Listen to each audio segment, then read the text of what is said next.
My son and I had been living in a rusted 2008 Honda Accord for 21 days. My late wife, his brother Julian, laughed when he kicked us out of the house I had lived in for 10 years. He looked at me with those cold blue eyes and said, "Go back to the gutter, Deshaun. You do not belong in a mansion." He thought he had won. He thought he had erased me. But Julian made one fatal mistake. He never checked the deed to the 12-unit luxury building his company uses as its headquarters. He did not know that the homeless old man sleeping in a parking lot was actually his landlord. But before I tell you how I brought a billionaire family to their knees using nothing but a signature and some grit, hit that subscribe button. And tell me in the comments, have you ever been underestimated by people who thought they were better than you? The digital clock on the dashboard blinked 2:14 a.m. It was a cruel neon green that seemed to mock me in the darkness. Outside the windows of my cramping sedan, the Boston winter was howling like a wounded animal. The glass was covered in a thick layer of frost that looked like lace but felt like death. I could see my own breath inside the car, puffing out in small gray clouds every time I exhaled. But the cold was not what scared me. I am 70 years old. I spent 40 years working construction on high-rises when the wind off the Atlantic would cut through 3 layers of wool. I know cold. What scared me was the sound coming from the back seat. It was the sound of my 10-year-old son Leo trying to stop his teeth from chattering because he did not want me to worry. I reached back, my joints popping with that familiar arthritis pain that feels like broken glass in your elbows. I adjusted the blanket over him. It was a thin wool thing, the only one we managed to grab before we were thrown out. "Dad," Leo whispered. His voice was small, shaky. "Are we going to start the engine again? It is really cold, really." I gripped the steering wheel so hard my knuckles turned the color of ash. I looked at the gas gauge. The needle was buried below the E line. It had been there since yesterday afternoon. If I started the car to run the heater, we would burn the last fumes. If we burned the last fumes, we would be stranded here in this Walmart parking lot when the sun came up. And if we were stranded, the towing company would take the car. And if they took the car, we would be on the sidewalk. "Not yet, son," I said, trying to keep my voice steady, deep, and calm the way a father's voice should be. "We have to save the gas for morning. Just curl up tight. Imagine we are camping. Remember when Mom took us to the Berkshires?" I saw him nod in the rearview mirror, but we both knew I was lying. This was not camping. This was survival. And I was failing at it. Suddenly, a blinding white light flooded the car. I squinted instinctively, shielding my eyes. A heavy fist rapped against the driver's side window. Bang, bang, bang. It was not a rhythmic knock. It was the knock of authority. I rolled the window down just 2 inches. The blast of freezing air hit me in the face, instantly numbing my nose. A flashlight beam danced around the messy interior of my car, illuminating the empty wrappers, the piles of clothes, and my terrified son's face. "License and registration," the voice barked. "Officer." I started keeping my hands visible on the wheel. "I am just resting my eyes. We are moving along shortly." The officer lowered the light. He was young, maybe 25. He looked at me, a 70-year-old black man with gray stubble and tired eyes, and then he looked at the boy in the back. His expression softened, but only a fraction. "Look, Pops, you cannot sleep here. Store manager called it in. Private property. You have got 5 minutes to clear out or I have to write you up. And if I write you up, I have to call child services for the kid. You understand? Child services." The threat hung in the frozen air like a guillotine blade. "I understand," I said. My voice was low. "Thank you, officer." He walked back to his cruiser, the lights swirling red and blue against the snowbanks. I turned the key. The engine sputtered, coughed, and whined. My heart stopped beating for a second. "Please, not now. Do not die on me now." I turned it again. The engine roared to life, a sickly rattling sound, but it was running. I put it in gear and crept out of the lot, seeking the shadows of a side street where we might disappear for a few more hours. As I drove, the rhythm of the windshield wipers took me back. It took me back 3 weeks. To the day my life fell off a cliff. It was the day of Sarah's funeral, my wife. The only woman who ever looked past my calloused hands and saw my soul. The funeral had been at the Preston family estate, a sprawling Gothic mansion that smelled of old money and judgment. I was standing by the mahogany coffin, fixing the ribbon on Sarah's flowers, when I felt a hand on my shoulder. It was not a comforting hand. It was heavy, possessive. I turned around to see Julian Preston. Sarah is older brother.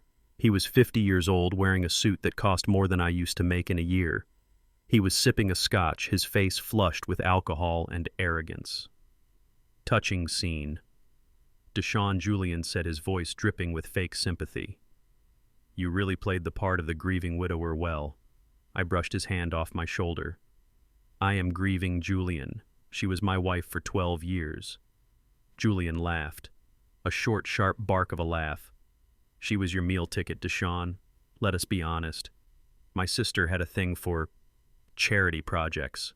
She liked the idea of rescuing the rough blue-collar worker. It made her feel noble, but she is gone now, and the show is over. I felt the heat rising in my neck. What do you want, Julian? I want you out, he said, his smile vanishing instantly. Tonight, the estate belongs to the family trust. You are not family, you never were. You were just a guest who overstayed his welcome. This is my home, I said, stepping closer to him, towering over him despite my age. Sarah and I lived here. My son grew up here. Your son Julian sneered, looking at Leo, who was sitting quietly on a bench across the room.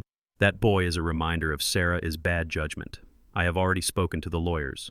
The prenuptial agreement you signed states that upon Sarah's death without a surviving spouse named in the trust, the property reverts to the Preston estate. I stared at him. I had signed papers years ago. Yes, I trusted Sarah. She told me not to worry about the details, that she would handle everything. Had she forgotten? You have 1 hour, Julian said, checking his Rolex. Anything left in the house after that belongs to me. And Deshaun, if you try to take anything valuable, anything that looks like it belongs to a Preston, I will have you arrested for theft so fast your head will spin. I wanted to hit him. Lord knows I wanted to smash his perfect teeth down his throat. My hands clenched into fists, the same hands that had bent steel and poured concrete. I could have broken him in half, but I looked at Leo. He was watching us, his eyes wide with fear. If I went to jail, Leo would be alone with these wolves. So I swallowed my pride. It tasted like bile. I went upstairs, grabbed 2 duffel bags, and stuffed them with Leo's clothes and my work boots. We left the mansion while the guests were still eating shrimp cocktails. That was 3 weeks ago. Now back in the car, the gas light flickered and died. The engine cut out. We were on a dark industrial street lined with closed warehouses. Silence rushed back into the car, heavy and suffocating. Dad Leo whispered from the back. Did we stop? Yes, son, I said, rubbing my face. We are safe here. Go back to sleep. I checked my pockets. I pulled out my wallet and counted by the light of the street lamp. $3.42. That was it. That was my net worth. A lifetime of hard work, of building foundations for other people, and I did not have a roof over my own head. I looked at my hands in the dim light. They were scarred, rough, trembling slightly. I felt a single tear, hot and angry, slide down my cheek. I angrily wiped it away. Men like me do not cry. We fix things. But I did not know how to fix this. I closed my eyes, leaning my head back against the freezing headrest. I prayed, not for a miracle, just for a chance, just for one opening. Suddenly, headlights washed over us again. My stomach dropped. The police. They found us. They were going to take Leo. This was it. I sat up straight, my heart hammering against my ribs like a trapped bird. I watched the rearview mirror, but the car behind us was not a police cruiser. It was a sleek black Mercedes sedan. It moved silently like a shark in dark water. It pulled up alongside my rusted Honda and stopped. The window rolled down. I did not move. I locked my doors. In this neighborhood at 2 a.m., a luxury car usually meant drug dealers or trouble. I reached under my seat, gripping the tire iron I kept there. A woman stepped out of the Mercedes. She was not a dealer. She was dressed in a sharp gray trench coat, her hair pulled back in a tight professional bun. She held a leather briefcase against her chest as if it contained nuclear codes. She walked straight toward my door, ignoring the slush soaking her high heels. She knocked 3 times. Precise. Urgent. I lowered my window just a crack, gripping the tire iron tighter. "Who are you?" I growled. "Mr. Carter," she said. Her voice was calm but shivering slightly from the cold. "Mr. Deshaun." "Carter." I did not answer. She leaned closer, her breath fogging in the air. "My name is Elena Rodriguez. I was your wife. Sarah is private attorney. Not the family lawyer, her private one."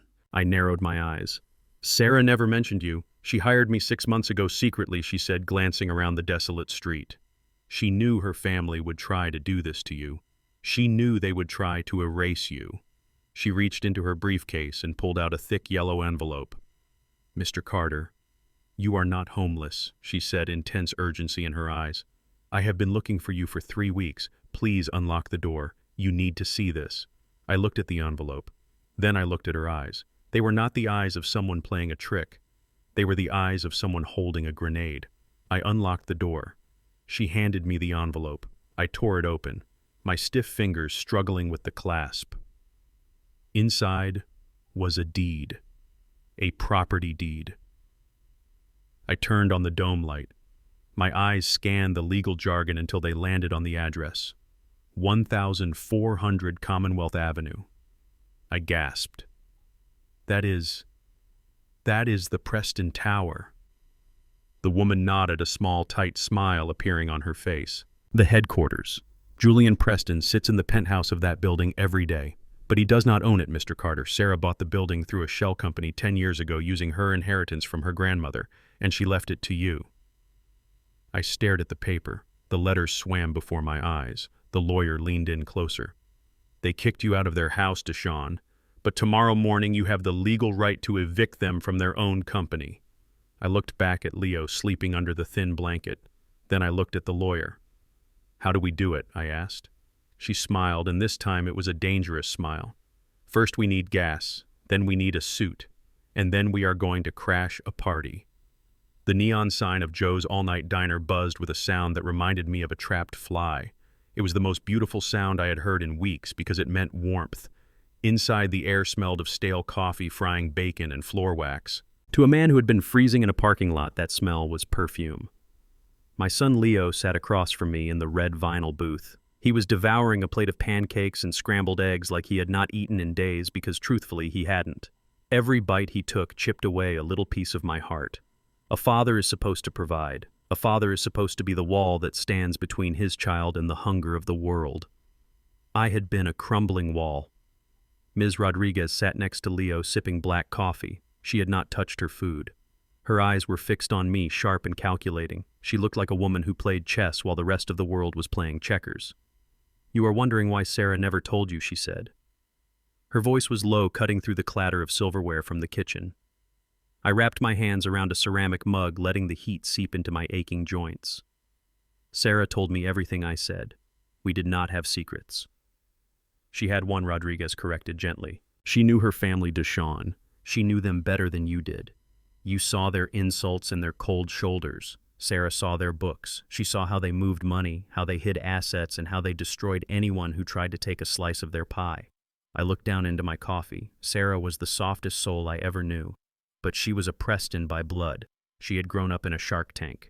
About 6 months ago, Rodriguez continued, she came to my office. She was sick then, but she was hiding it well. She told me that if anything happened to her, Julian and his parents would try to erase you. She used that exact word. Erase. She knew they viewed you as a stain on their pristine white lineage. I tightened my grip on the mug. They did exactly what she said. Rodriguez reached into her briefcase again. She pulled out a photograph. It was old, grainy, and black and white. It showed a dilapidated brick building with boarded-up windows. "Do you recognize this?" she asked. I squinted at the photo. A memory surfaced from the deep fog of 20 years ago. It was back when I was still running my contracting crew before my knees gave out. Sarah had asked me to help her with a project. A charity thing, she said. "That is the old textile warehouse on 4th Street, I said. I spent a whole summer fixing the foundation of that place. The roof was caving in. The basement was flooded. Sarah said she wanted to turn it into low-income housing for single mothers." Rodriguez nodded. And she did. But she did not do it through the Preston Family Trust. She bought the building under a shell corporation called Leo Properties. She named it after the son she was hoping to have one day. I looked at Leo, who was wiping syrup off his chin. He was named after a building. Or, rather, the building was the promise of him. "That building is not just a warehouse anymore," Rodriguez said, leaning in. "The city council just approved the new subway line extension. The station is going to be built right across the street. Developers are buying up everything in that zip code. That crumbling brick building you fixed up 20 years ago is now sitting on a piece of land worth $4 million. I choked on my coffee. $4 million. The number hung in the air. It was a number that could change everything. It was a number that could send Leo to college. It was a number that could buy us a home where no one could ever kick us out again. But there is a catch, Rodriguez said. Her tone dropped an octave, and the hope that had just flared in my chest flickered. There is always a catch, I said bitterly. The building is technically yours. Sarah left the shares of the shell company to you in this separate will. However, because the original purchase funds 20 years ago came from a joint account she shared with her brother Julian, effectively has a lien on the property. I slammed the mug down. Coffee sloshed over the rim, so it belongs to him. No, Rodriguez said firm and steady. It belongs to you. But to clear the title and sell it or manage it, you need a release form. You need Julian Preston to sign a document stating he has no interest in the property. I laughed a dry, humorless sound that frightened Leo. Julian signed a paper giving me $4 million. Ms. Rodriguez, you are a smart lady, but you do not know that man. He would burn that money in a barrel before he let me have a dime of it. I know, Rodriguez said. That is why we are not going to tell him what it is worth. I looked at her confused. To Julian, that building is just a rotting liability on the outskirts of town, she explained. He thinks it is full of non-paying tenants and structural violations. He thinks it is a headache. In the official family ledgers, it is listed as a distressed asset with zero value. He does not know about the subway extension yet. The announcement does not go public until next week. She slid a single piece of paper across the table. This is a standard quitclaim deed, she said. It basically says, I, Julian Preston, release all rights to this worthless property, so I do not have to deal with the taxes or the maintenance. If you can get him to sign this thinking he is dumping a burden onto you, the building is yours. Free and clear. I stared at the paper. It looked so simple. Just black ink on white paper. But it was a trap. You want me to walk back into that house? I whispered. You want me to walk back to the man who spat in my face yesterday and ask him for a favor? It is the only way, Deshaun Rodriguez said. If I go as a lawyer, he will get suspicious. He will have his legal team look at it, and they will find the subway plans. It has to be you. It has to be the defeated, broken old man begging for scraps. He has to believe you are taking this building because you have nowhere else to go. I looked at Leo. He had fallen asleep in the booth, his head resting on his jacket. He looked so small, so vulnerable. He trusted me to protect him. I thought about the cold car. I thought about the police officer. I thought about the way Julian had looked at me at the funeral like I was something he scraped off his shoe. If I go back there, I said, my voice trembling with a rage I was trying hard to suppress, he is going to humiliate me. He is going to make me crawl. Rodriguez looked at me with eyes that were hard as flint. Let him laugh. Let him think he is winning. Because the moment that ink hits the paper, you own the ground he is standing on. I reached out and took the paper. My hand was shaking not from age but from adrenaline. I was 70 years old. I had a bad heart and bad knees. But inside I felt something waking up. It was the same fire I felt when I was 20, pouring concrete 16 hours a day to prove I was worth a damn. I stood up. I buttoned my old worn-out coat. Watch my son, I told Rodriguez. Where are you going? She asked, though she already knew. I am going to get my property back, I said. I walked out of the diner and into the freezing pre-dawn darkness. The wind hit me like a physical blow, but I did not feel it. I had a mission. I got back into my rusted Honda. The engine whined in protest, but it started. I pointed the car toward the wealthy side of town, toward the iron gates and the manicured lawns, toward the Preston estate. I was driving into the lion's den. I had no weapon. I had no money. All I had was a piece of paper, and the desperate hope that Julian Preston's arrogance was bigger than his brain. As I drove, I rehearsed what I would say. I had to play the part. I had to be the broken man he wanted to see. I had to swallow my pride until I choked on it. I pulled up to the massive wrought iron gates of the estate just as the sun was starting to bleed gray light over the horizon. The security guard, a man I had known for 10 years, stepped out of the booth. He looked at my car and then at me. Mr. Carter, he said, his face unreadable. I have orders not to let you in. I rolled down the window. Please, Thomas, I said, injecting a quiver into my voice. I just need to speak to Julian for 5 minutes. I left my medicine. Please, I have nowhere else to go. Thomas hesitated. He looked at the house, then back at me. He saw a pathetic old man. He did not see the wolf underneath the sheepskin. "Make it quick, Deshawn," he muttered, and pressed the button to open the gate. The heavy iron gate swung open with a groan. I drove up the long driveway, my heart hammering against my ribs like a sledgehammer.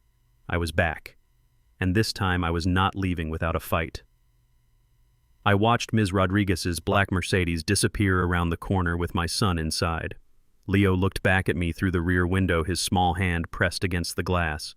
That image, his terrified face fading into the morning traffic, felt like a physical blow to my gut. Trusting a lawyer I had just met with the most precious thing in my life was a gamble, but I had no choice. This war I was about to fight was no place for a 10-year-old boy. I walked 3 blocks to a gas station. The attendant, a teenager with headphones around his neck, watched me suspiciously as I marched straight to the bathroom. I locked the door and looked at myself in the cracked mirror. The man staring back was a stranger.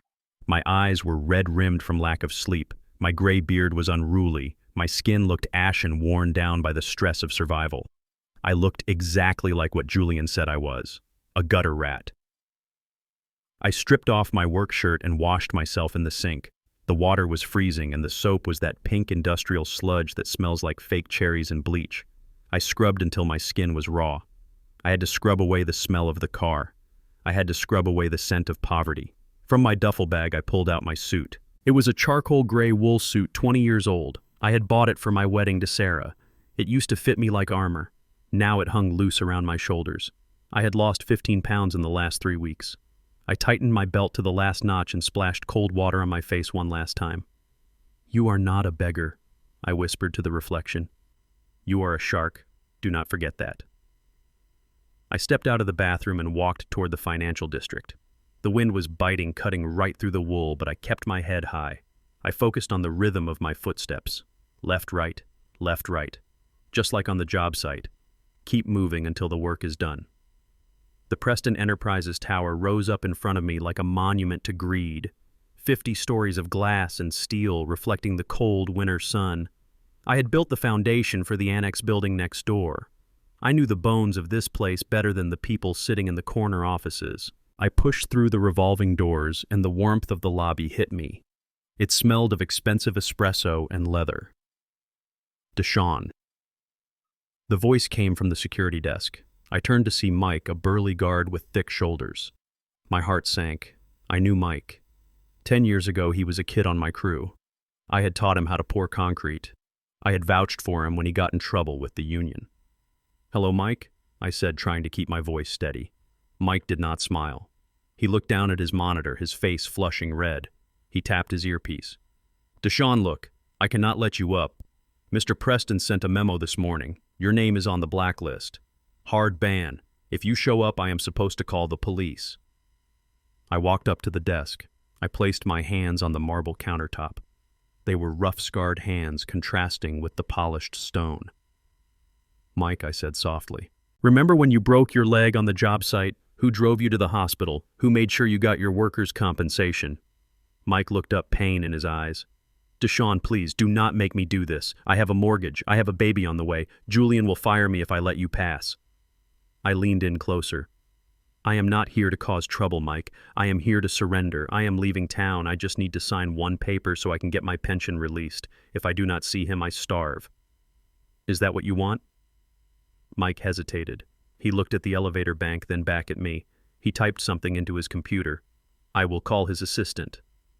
Mike whispered, "But if he says no, you have to leave." I nodded. I waited. Those 2 minutes were the longest of my life. People in expensive suits walked past me, giving me a wide berth, wrinkling their noses.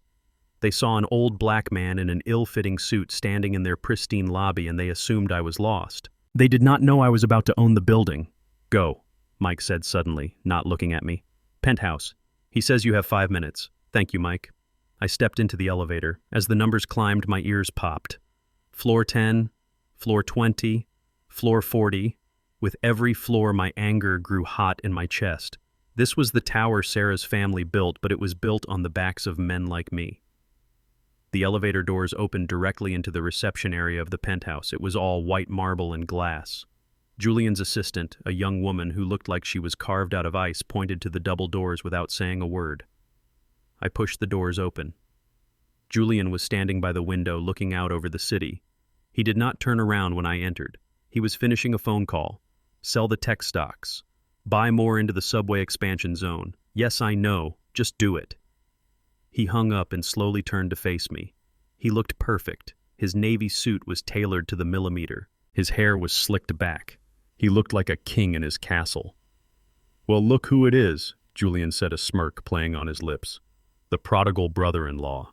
I thought I smelled something musty. Did you sleep in a dumpster last night, Deshawn?" I stood in the middle of the room. I did not sit. I did not speak. I just held the envelope Ms. Rodriguez had given me. "Cat got your tongue." Julian walked over to his massive oak desk and sat down, leaning back in his leather chair. "Why are you here? I told you the house is gone. The bank accounts are frozen. There is nothing for you to scavenge." I cleared my throat. My voice sounded raspier than usual. "I am leaving, Julian. I am taking the boy and going down south. I have family in Alabama." Julian raised an eyebrow. "Alabama? How fitting. You should have gone there 20 years ago.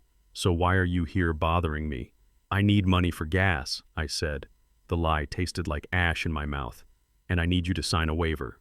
A waiver. I stepped forward and placed the document on his desk. My hands were shaking, and I prayed he interpreted it as fear, not rage. "It is for social services," I lied. "To get assistance in Alabama to get food stamps for Leo, I need proof that I have no claim to Sarah's estate. I need proof that I am destitute, that I own nothing. If you sign this, it proves I have walked away from everything." Julian laughed. It was a cruel, high-pitched sound. "So you want me to certify that you are a loser? That you are walking away with nothing?" "Yes," I whispered. I lowered my head. I let my shoulders slump. I made myself look small. Julian opened the drawer of his desk. He pulled out a money clip. He peeled off 2 $100 bills. He crumpled them into a ball and threw them. They hit my chest and fell to the floor. "There is your gas money," he said, his voice dripping with contempt. $200. That is exactly what you are worth, Deshawn. Pick it up." The room went silent. The only sound was the humming of the air conditioner. I looked at the green balls of paper on the expensive Persian rug. Every fiber of my being screamed at me to lunge across the desk. I wanted to wrap my hands around his throat. I wanted to smash his arrogance into the floor. I was a man who had built skyscrapers. I was a man who had raised a son. I did not bow to anyone. But then I thought of Leo. I thought of the cold car. I thought of the deed in the envelope. The lion attacks. The fox waits. Slowly, painfully, I bent down. My knees cracked loudly in the silent office. I reached out and picked up the bills. I smoothed them out on my thigh. I placed them in my pocket. "Thank you, Julian," I said. I did not look up. Julian chuckled. He was enjoying this. He was feeding on my humiliation. It was the best meal he had eaten all week. "You are pathetic," he said. "Give me the damn paper. I want you out of my city by noon." He reached for the document. It was the quitclaim deed Ms. Rodriguez had prepared. It was standard legal boilerplate. It listed Property 45, Old Textile Warehouse, and stated that Julian Preston released all interest and claims to the property and its holding company. Julian pulled a gold fountain pen from his pocket. He uncapped it. He looked at the paper. "Wait," he muttered. My heart stopped. The blood froze in my veins. He paused, the pen hovering inches above the signature line. His eyes narrowed as he scanned the text. "Property 45, he asked, looking up at me. "What is this? I thought this was a welfare waiver." I forced myself to breathe. My brain scrambled for an answer.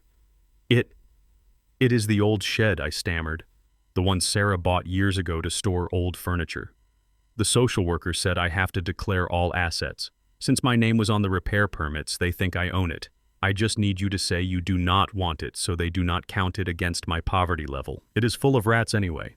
Julian looked at me, then back at the paper. He tapped the pen against his chin. "I remember that dump," he said slowly. "Sarah wasted so much money on your little pet projects." He looked at the document again. His eyes drifted to the bottom of the page, to the fine print where the legal description of the lot was written. I held my breath. If he read the lot number, if he recognized the zoning code, if he knew that old textile warehouse was the same address as the new subway station. He squinted. He leaned closer to the paper. "Deshawn," he said, his voice dropping, "why does this date say 2004? He was not looking at the zoning. He was looking at the date of the original purchase. I do not know," I said, sweat forming on my forehead. "I just brought what the social worker gave me." Julian stared at the paper for another second. The silence stretched tight as a piano wire. He looked at the fine print. He looked at the description of the land boundaries. Then slowly he looked up at me. A strange look crossed his face. Was it suspicion or was it something else? He slowly lowered the pen to the paper, but he did not sign. He tapped the nib against the desk, leaving a small blot of ink. "You are in a big hurry to leave town, aren't you, Deshawn?" he asked softly. "Yes," I said. Julian smiled, but it wasn't the arrogant smile from before. It was a cold, calculating smile. He pushed the paper back toward me, unsigned. "I think I will have my legal team look at this first," he said, "just to be safe." My world collapsed. If his lawyers saw this, it was over. "No, Julian, please," I begged, letting the desperation bleed into my voice. "If I do not get this to the office by 5 p.m., they cut off my application. We will starve. Just sign it. It is a worthless shed." "You said it yourself." Julian watched me beg. He loved it. He loved the power. He picked up the pen again. He twirled it in his fingers. Tell you what he said. Beg. "What? Get on your knees," he said, his eyes gleaming with malice. "Get on your knees and beg me to sign it. Ask me for my charity." I looked at the floor. I looked at the man who had tormented my wife and my son. I lowered myself onto one knee. My bad knee screamed in protest. "Please, Julian," I said, staring at the floor. "Please sign the paper." Julian threw his head back and laughed. It was a loud, victorious laugh. "Pathetic," he said. "Absolutely pathetic." He slammed the pen down onto the paper. He scribbled his signature, aggressively tearing the paper slightly. He threw the document at me. "Get out," he sneered, "and take your trash son with you." I grabbed the paper. I stood up. I put it in my pocket next to the $200. "Thank you, Julian," I said.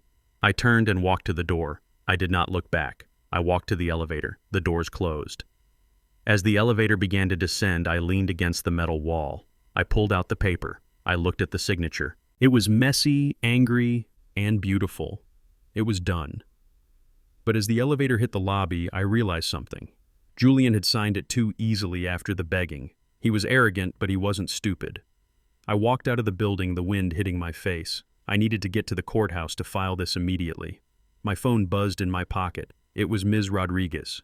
"Deshawn," she said, her voice tight. "Where are you?" "I just got the signature," I said, walking toward my car. "I am heading to you." "Do not go to the car," she screamed. "What?" "Why I am tracking the police scanner," she said. "Julian just called the precinct. He reported a theft. He told them you stole a bearer bond from his desk while he was distracted. He set you up, Deshawn. Police are surrounding the building right now." I looked up. 2 police cruisers were screeching around the corner lights, flashing, heading straight for me. Julian had signed the paper, but he had no intention of letting me walk away with it. The silence in the penthouse office was thick enough to choke on. Julian was holding the pen, hovering over the signature line, his eyes narrowing as he scanned the document. My heart was hammering against my ribs like a trapped bird. He was looking at the dates. He was looking at the fine print. If he read one line further, if he saw the zoning code attached to the appendix, he would know. He would know that the crumbling warehouse was actually the golden ticket to his subway expansion project. I was still on one knee, my bad leg screaming in agony, my head bowed in false submission. I held my breath, praying to every god I knew. "Just sign it, you arrogant vulture. Just sign it." Julian opened his mouth to speak. He was going to ask about the appendix. I could feel it. Suddenly, the double doors swung open with a violent crash. "Julian." The voice was shrill and demanding. It pierced the tension like a glass shard. I did not look up, but I knew that perfume. It was Chanel No. 5 applied so heavily it smelled like chemical warfare. It was Tiffany Preston, Julian's wife, the woman who had looked at my son at the funeral and asked if we had checked him for lice before letting him sit on her sofa. Tiffany marched into the room, the heels of her Italian leather boots clicking sharply against the marble floor. She was a whirlwind of expensive fabric and nervous energy. "We are late, Julian," she snapped, ignoring me completely. "The senator is already at the brunch. If we are not there in 20 minutes, we lose the table by the window." "Do you know how hard I worked to get that reservation?" Julian looked up, the suspicion fading from his face, replaced by annoyance. "I am busy, Tiffany," he said, gesturing vaguely at me with the pen. "I am dealing with family matters." Tiffany finally looked down. She saw me kneeling on the floor, clutching my old hat, wearing a suit that was 3 sizes too big. Her lip curled in genuine disgust. She did not see a human being. She saw a stain on her carpet. "Oh God," she said, taking a step back as if poverty was contagious. "Is that Deshawn? Why is he here?" "I thought we got rid of him." "Julian, did you let him in?" "He smells like old soup." I bit the inside of my cheek until I tasted blood. Old soup. I wanted to stand up and tell her that I smelled like hard work and survival. I wanted to tell her that while she was picking out handbags, I was keeping my son warm with my own body heat. But I stayed down. "The fox waits. He is begging Tiffany," Julian said, a smirk returning to his face. "He wants a waiver so he can get welfare in Alabama." "Well, hurry up then," Tiffany shouted, checking her diamond-encrusted watch. "Just give him whatever he wants and let's go. The car is downstairs. If we are late, I am going to tell your father that you were wasting time with your sister's charity case." That was the trigger. The mention of his father. Julian was terrified of the old man. He lived his whole life trying to prove he was not a failure. Julian looked at Tiffany, then looked at me, then looked at the clock. The suspicion about the document evaporated. He did not have time to read the fine print. He did not have time to call his legal team. He just wanted to get his nagging wife out of his ear and get to his fancy brunch. "Fine," Julian grunted. He looked down at me one last time. His eyes were cold, dead things. "You are lucky my wife is in a hurry, Deshawn. Otherwise I would have made you crawl out of here." He pressed the gold nib of the fountain pen onto the paper. The scratching sound was the most beautiful music I had ever heard. He scribbled his signature, aggressively tearing the fiber of the paper slightly. It was a violent, angry signature. "There," he said. He did not hand the paper back to me. He held it up. He looked at it, then he looked at me. A sudden cruel idea sparked in his eyes. He wanted one last victory, one last way to mark his territory. He brought the paper close to his face, and then he spat on it. A glob of saliva landed right next to his signature. "Keep it as a souvenir," he said, dropping the wet paper onto the floor in front of me. "Do not ever let me see your face in Boston again. If you come within 10 miles of my building, I will have you arrested for harassment." Tiffany laughed. It was a harsh, ugly sound. "Come on, Julian. He needs to go dumpster diving before the sun goes down." She grabbed Julian's arm and pulled him toward the door. They walked out without looking back. I stayed on the floor until the heavy oak doors clicked shut. Silence returned to the room. Slowly I reached out. My hand was steady now. I picked up the paper. I wiped Julian's spit off with the sleeve of my jacket. I did not care. That spit was worth $4 million. That signature was my freedom. I stood up. My knee popped a sharp bolt of pain shooting up my leg, but I did not wince. I felt light. The heavy weight that had been crushing my chest for 3 weeks was gone. I looked around the penthouse office. I looked at the expensive art on the walls, the leather furniture, the view of the city that Julian thought he owned. "Enjoy it while it lasts. Julian," I whispered to the empty room, because the clock just started ticking. I turned and walked out. I did not walk like an old man anymore. I did not shuffle. I walked with the stride of a foreman walking onto a job site. I walked with the rhythm of a man who knows exactly where he is going. The elevator ride down felt different. On the way up, it had been a metal coffin. On the way down, it was a chariot. When the doors opened in the lobby, Mike, the security guard, was waiting. He looked nervous. He had clearly been worrying about me. "Deshawn?" he asked, stepping forward. "Are you okay? Did he hurt you?" I stopped. I looked at Mike. I placed a hand on his shoulder. "I am better than okay, Mike." Mike looked confused. He looked at the envelope in my hand. "You got the signature?" I got it, I said. And Mike, "Yeah, dust off your resume, son. There are going to be some changes in management around here very soon, and I am going to need a head of security I can trust." I left Mike standing there, mouth open, and pushed through the revolving doors. The cold Boston air hit me, but this time it felt bracing, invigorating. It felt like the air of possibility. I reached into my pocket and pulled out the burner phone Ms. Rodriguez had given me. I dialed the number. She picked up on the first ring. Deshawn. Is everything all right? Her voice was tight with worry. I walked toward my rusted Honda, ignoring the stares of the businessmen in their long coats. The fish has bitten, I said. There was a pause on the other end, then I heard a long exhale. Did he read the appendix? No, I said, climbing into the driver's seat. His wife came in. She was more worried about a mimosa than her husband's assets. He signed the release. The building is ours. Ms. Rodriguez let out a short, sharp laugh. Unbelievable. You did it, Deshawn. I am filing the electronic transfer right now. By the time he finishes his brunch, the title will be in your name. Where are you going? I started the engine. It roared to life, sounding less like a dying animal and more like a war cry. I am going to see my property, I said. I want to see what Sarah left us. I want to see where Leo is going to grow up. I will meet you there in an hour, Rodriguez said. Be careful, Deshawn. This is just the beginning. When Julian finds out, he is going to come for you with everything he has. Let him come, I said, and hung up. I drove south. I left the gleaming skyscrapers of the financial district behind and headed toward the industrial zone. This was my part of town. The part where the streets had potholes, where the buildings were brick and mortar, not glass and lies. As I drove, I allowed myself to dream. I imagined the old textile warehouse. I remembered fixing the roof 20 years ago. It had good bones. Solid brick walls, high ceilings, big windows. I could picture Leo running down the hallways. I could picture a warm kitchen. I could picture a Christmas tree.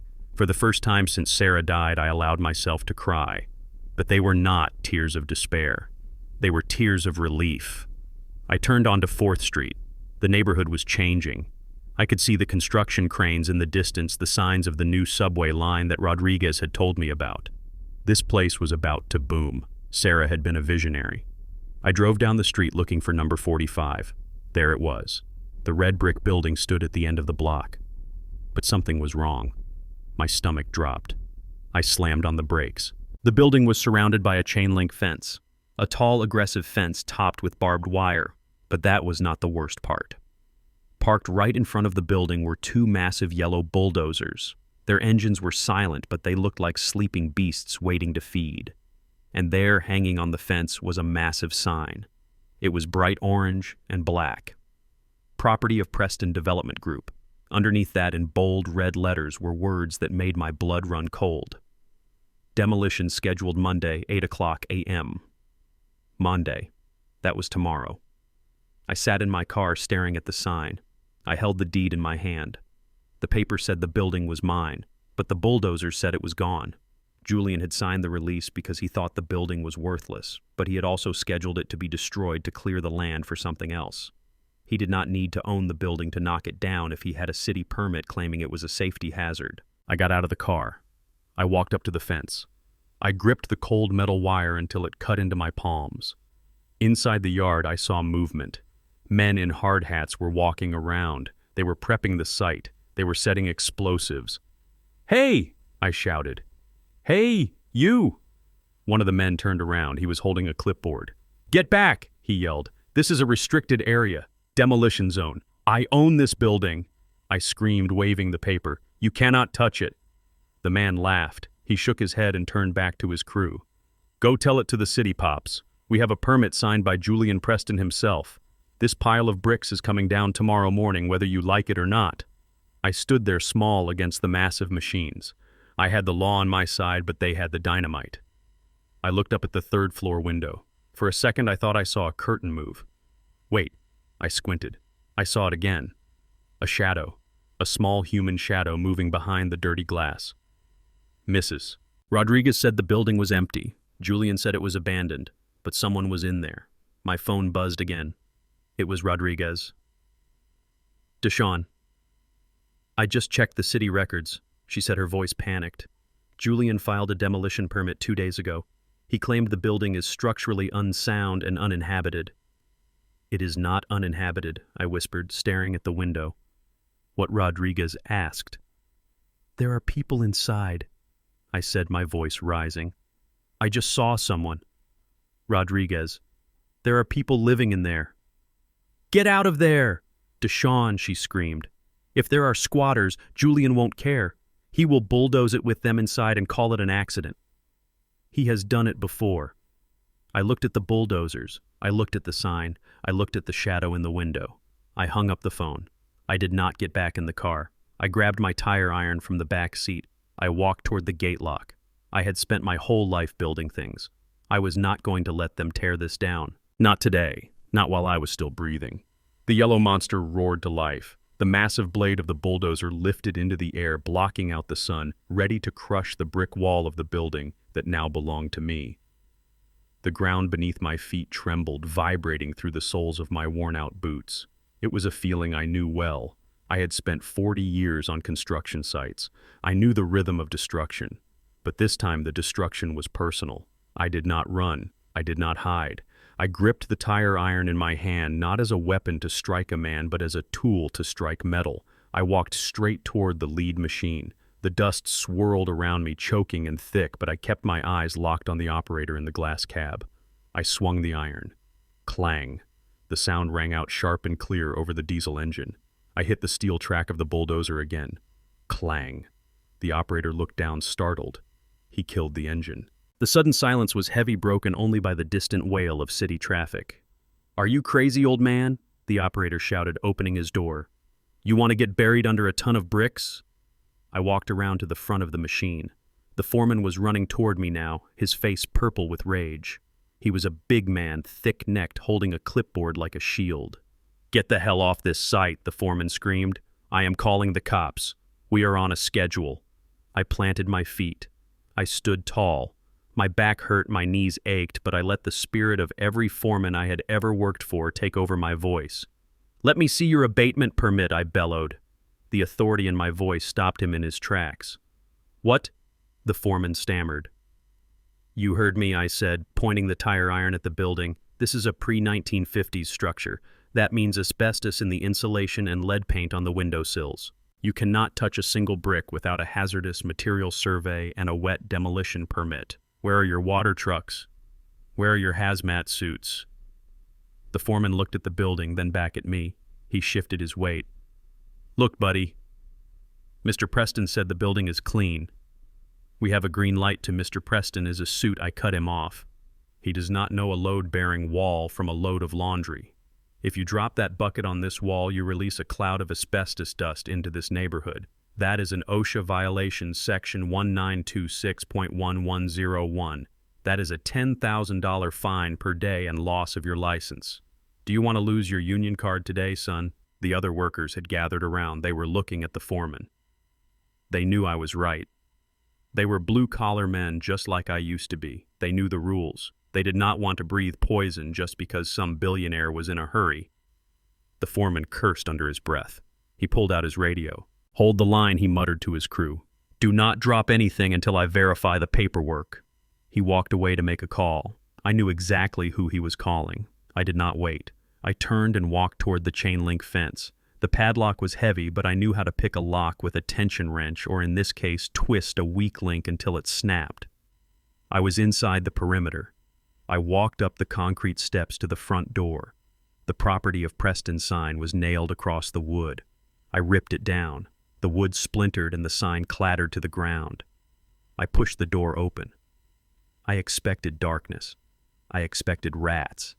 I expected the smell of rot and abandonment that Julian had described. Instead, I smelled curry. I smelled bleach. I heard the sound of a television playing cartoons. I walked into the hallway. The floor was swept clean.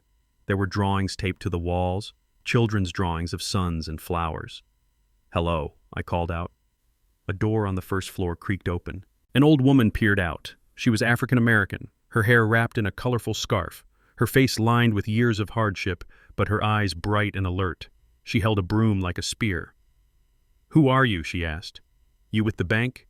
You with the demolition men?" "We aren't leaving. We paid our rent." I lowered the tire iron. "No, ma'am. I am not with the bank. I am Sarah's husband." The woman's eyes widened. She dropped the broom. She stepped into the hallway.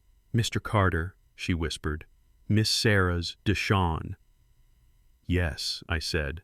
She let out a breath she seemed to have been holding for weeks. "Lord have mercy. We thought you were dead." We heard Ms. Sarah passed, and then the letters came saying we had to get out. They said the building was condemned. Doors began to open all along the hallway. People stepped out. There was a young Hispanic mother holding a baby. There was a middle-aged white man in a wheelchair. There was a family of Somali refugees who looked at me with terrified eyes. 12 units, 12 families. They were not squatters. They were tenants. Sarah never told me, I whispered, looking at their faces. The old woman walked up to me. She took my rough hand in hers. Her hands were warm. "Ms. Sarah was an angel," she said. "She charged us $300 a month. She said everyone deserves a roof.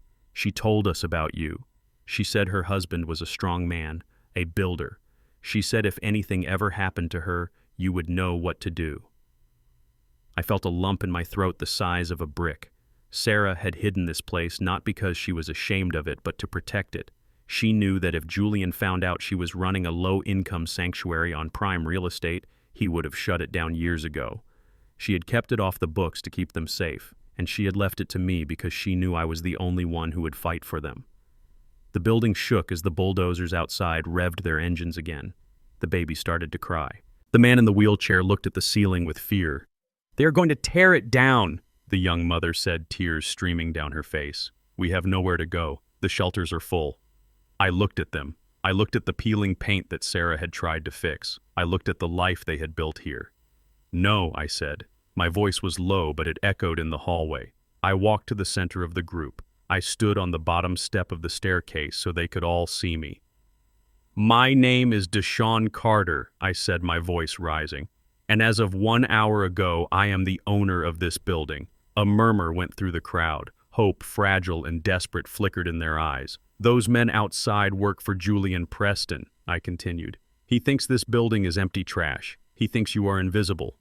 He wants to knock this place down to build a subway station so he can get richer." I held up the deed. It was crumpled, stained with Julian's spit, but it was legal. "This paper says he is wrong. This is private property. And you are my tenants. And as long as I am standing, no machine is touching these walls." "Thank you, Jesus," the old woman shouted, raising her hands. "But listen to me," I yelled over the celebration. "The war is not over. It is just starting. Julian Preston is not going to give up because of a piece of paper. He is going to come at us with lawyers. He is going to come at us with lies. He is going to try to starve us out. Are you ready to fight for your home?" "Yes," the man in the wheelchair shouted. "Then barricade the doors." I ordered, slipping back into my role as foreman. "I want mattresses against the ground floor windows. I want every bathtub filled with water in case they cut the pipes. If anyone tries to enter, you do not open the door unless you hear my voice. Do you understand?" We moved like an army. I directed the men to secure the back entrance. I helped the mothers move furniture to block the hallway. For the first time in weeks, I did not feel like a homeless old man. I felt like a general. I walked back out the front door to face the foreman. I was ready to tell him to pack up his machines. But the foreman was gone. In his place were 6 police cruisers. They screeched to a halt, blocking the street. The doors flew open and officers poured out hands on their holsters. They were not smiling. They were not here to check permits. Behind them, a black limousine pulled up. The window rolled down. It was not Julian. Julian was too cowardly to come down to the dirt. It was his lawyer, a man named Sterling, whom I had seen at the funeral. He looked at me with a reptilian smile. "That is him," Sterling shouted, pointing a manicured finger at me. "That is the man who broke into the facility. He is inciting a riot. He has taken hostages inside a condemned building." Deshawn Carter, a police officer, shouted through a megaphone, "Put down the weapon and place your hands on your head." I looked at the tire iron in my hand. I dropped it. It clattered on the concrete. "I am the owner," I yelled back. "I have the deed. We have a report of an armed intruder threatening demolition workers and claiming false ownership," the officer shouted. "Get on the ground. Now." I looked back at the building. I saw the faces of the tenants peeking through the boarded-up windows. They were watching. If I fought the police, I would be shot or beaten and Julian would win. If I surrendered, I might live to fight in court. I slowly got down on my knees. The cold concrete bit into my skin. I laced my heavy fingers behind my head. 2 officers rushed me. They slammed me face down into the dirt. I tasted grit and oil. They twisted my arms behind my back, wrenching my arthritic shoulders until I groaned in pain. The handcuffs clicked tight, biting into my wrists. "You are making a mistake," I shouted as they hauled me up. "This is my property. Save it for the judge, dirtbag," the officer hissed in my ear. As they shoved me into the back of the cruiser, I saw Sterling step out of the limo. He walked over to the foreman. I saw him hand the foreman a thick envelope. Then he pointed at the building. "Tear it down," I heard Sterling say. "Do it now, before he makes bail." I slammed my body against the window of the police car. "No, no, there are people in there." The siren wailed, drowning out my screams. As the car pulled away, I watched in horror. The foreman waved his hand. The operator climbed back into the bulldozer.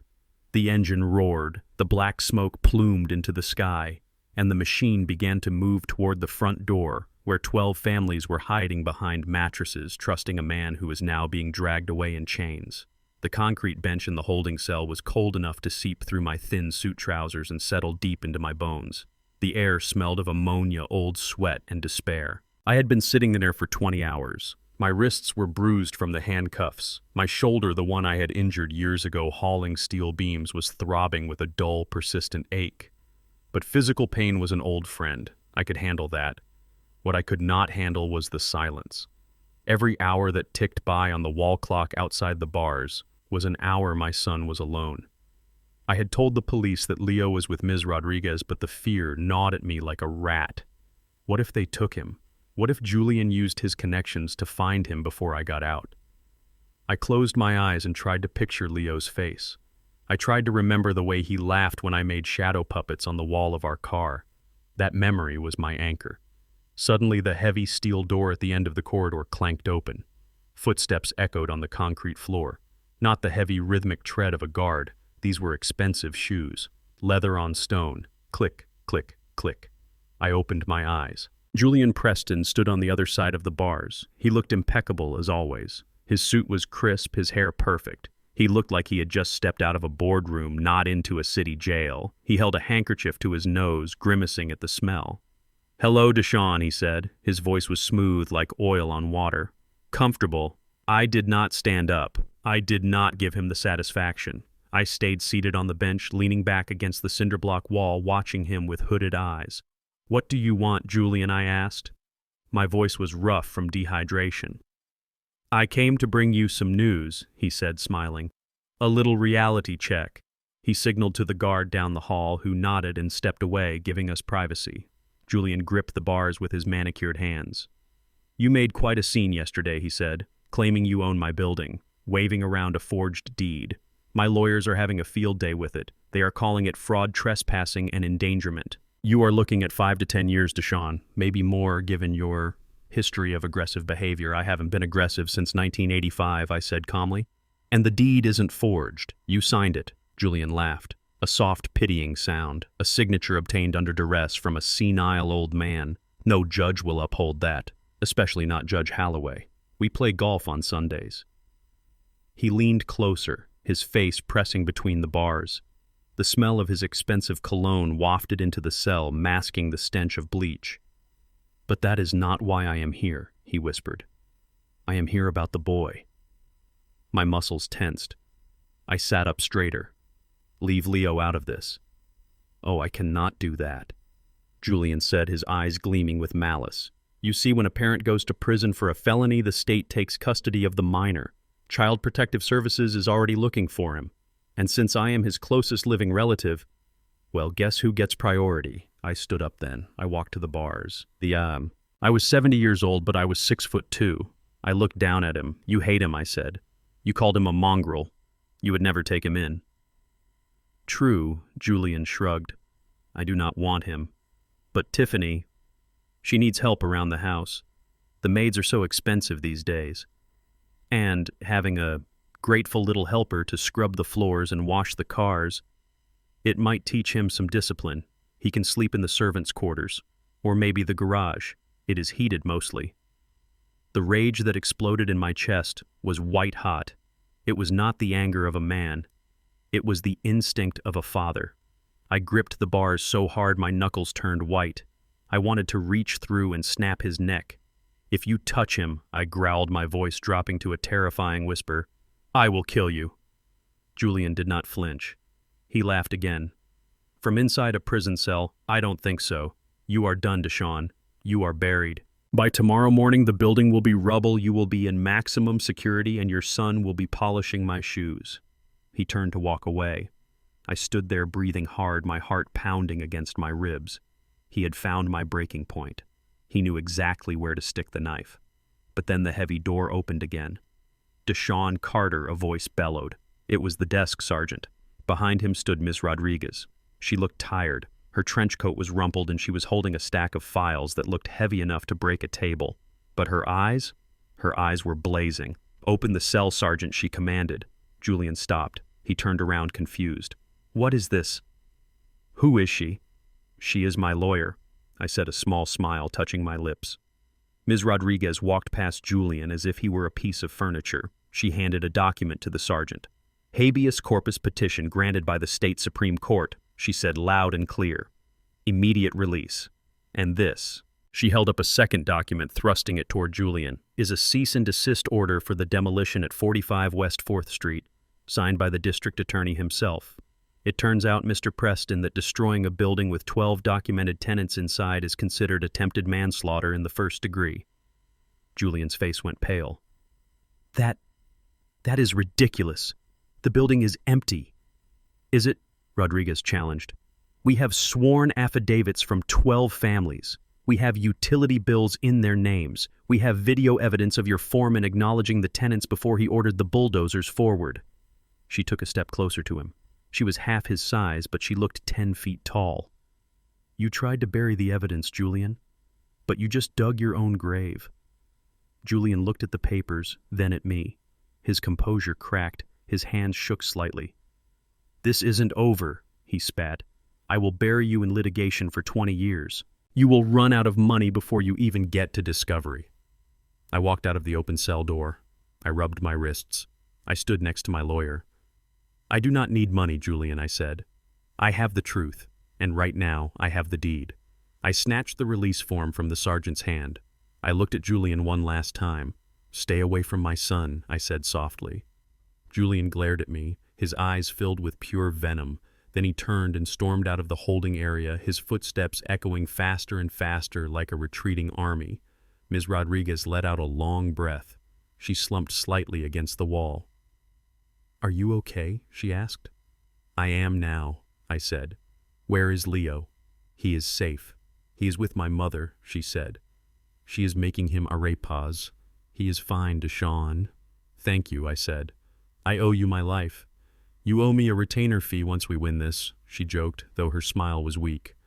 "Come on, let's get out of here. The smell is making me nauseous." We walked to the front desk to collect my belongings, my wallet still empty, my keys, and my belt. The chief of police was waiting for us at the exit. He was a big man with a red face and a thick mustache. I knew him. Captain O'Malley. He and Julian drank scotch together at the country club. He leaned against the doorframe blocking our path. "Leaving so soon, Carter?" he asked, chewing on a toothpick. "The judge signed the order," Captain Rodriguez said sharply. "Step aside." O'Malley didn't move. He looked at me with eyes that were cold and hard. "You got lucky today, old man." He grunted. "Some fancy lawyer tricks. But let me give you a piece of advice." He took the toothpick out of his mouth and pointed it at my chest. "You are not just fighting Julian Preston. You are fighting the way things work in this town. You are poking a sleeping bear, and when that bear wakes up, it does not just bite, it tears you apart." I put my belt back on. I looked O'Malley in the eye. "Captain," I said, "I have been fighting bears my whole life. Usually they are the ones who end up running." O'Malley chuckled darkly. "We will see. Watch your back, Carter. Accidents happen, especially in condemned buildings." He stepped aside. I pushed open the heavy glass doors and stepped out into the sunlight. It was blindingly bright. The air tasted of exhaust fumes and freedom. I took a deep breath. "What now?" Rodriguez asked, checking her watch.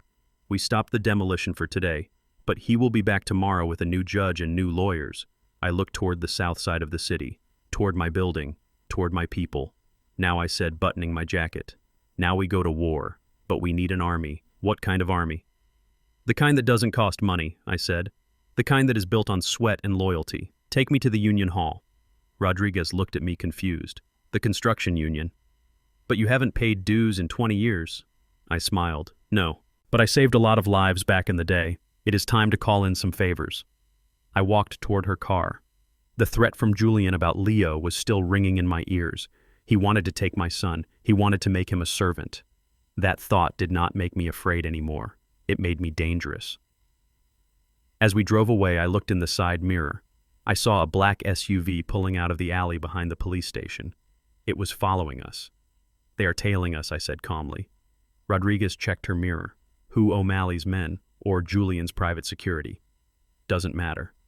I leaned back in the seat. Let them follow. I want them to see what happens next, because I was not going to hide anymore. I was going to turn 45 West 4th Street into a fortress. And if Julian wanted it, he was going to have to come through me 12 angry families and every bricklayer in Boston who owed me a favor. The chandeliers in the grand ballroom of the Ritz-Carlton Hotel were brighter than the sun. They cast a golden glow over 300 of Boston's wealthiest citizens, men in tuxedos that cost more than my car and women dripping in diamonds that could feed a small country. The air smelled of expensive perfume, roasted duck, and money. Old money.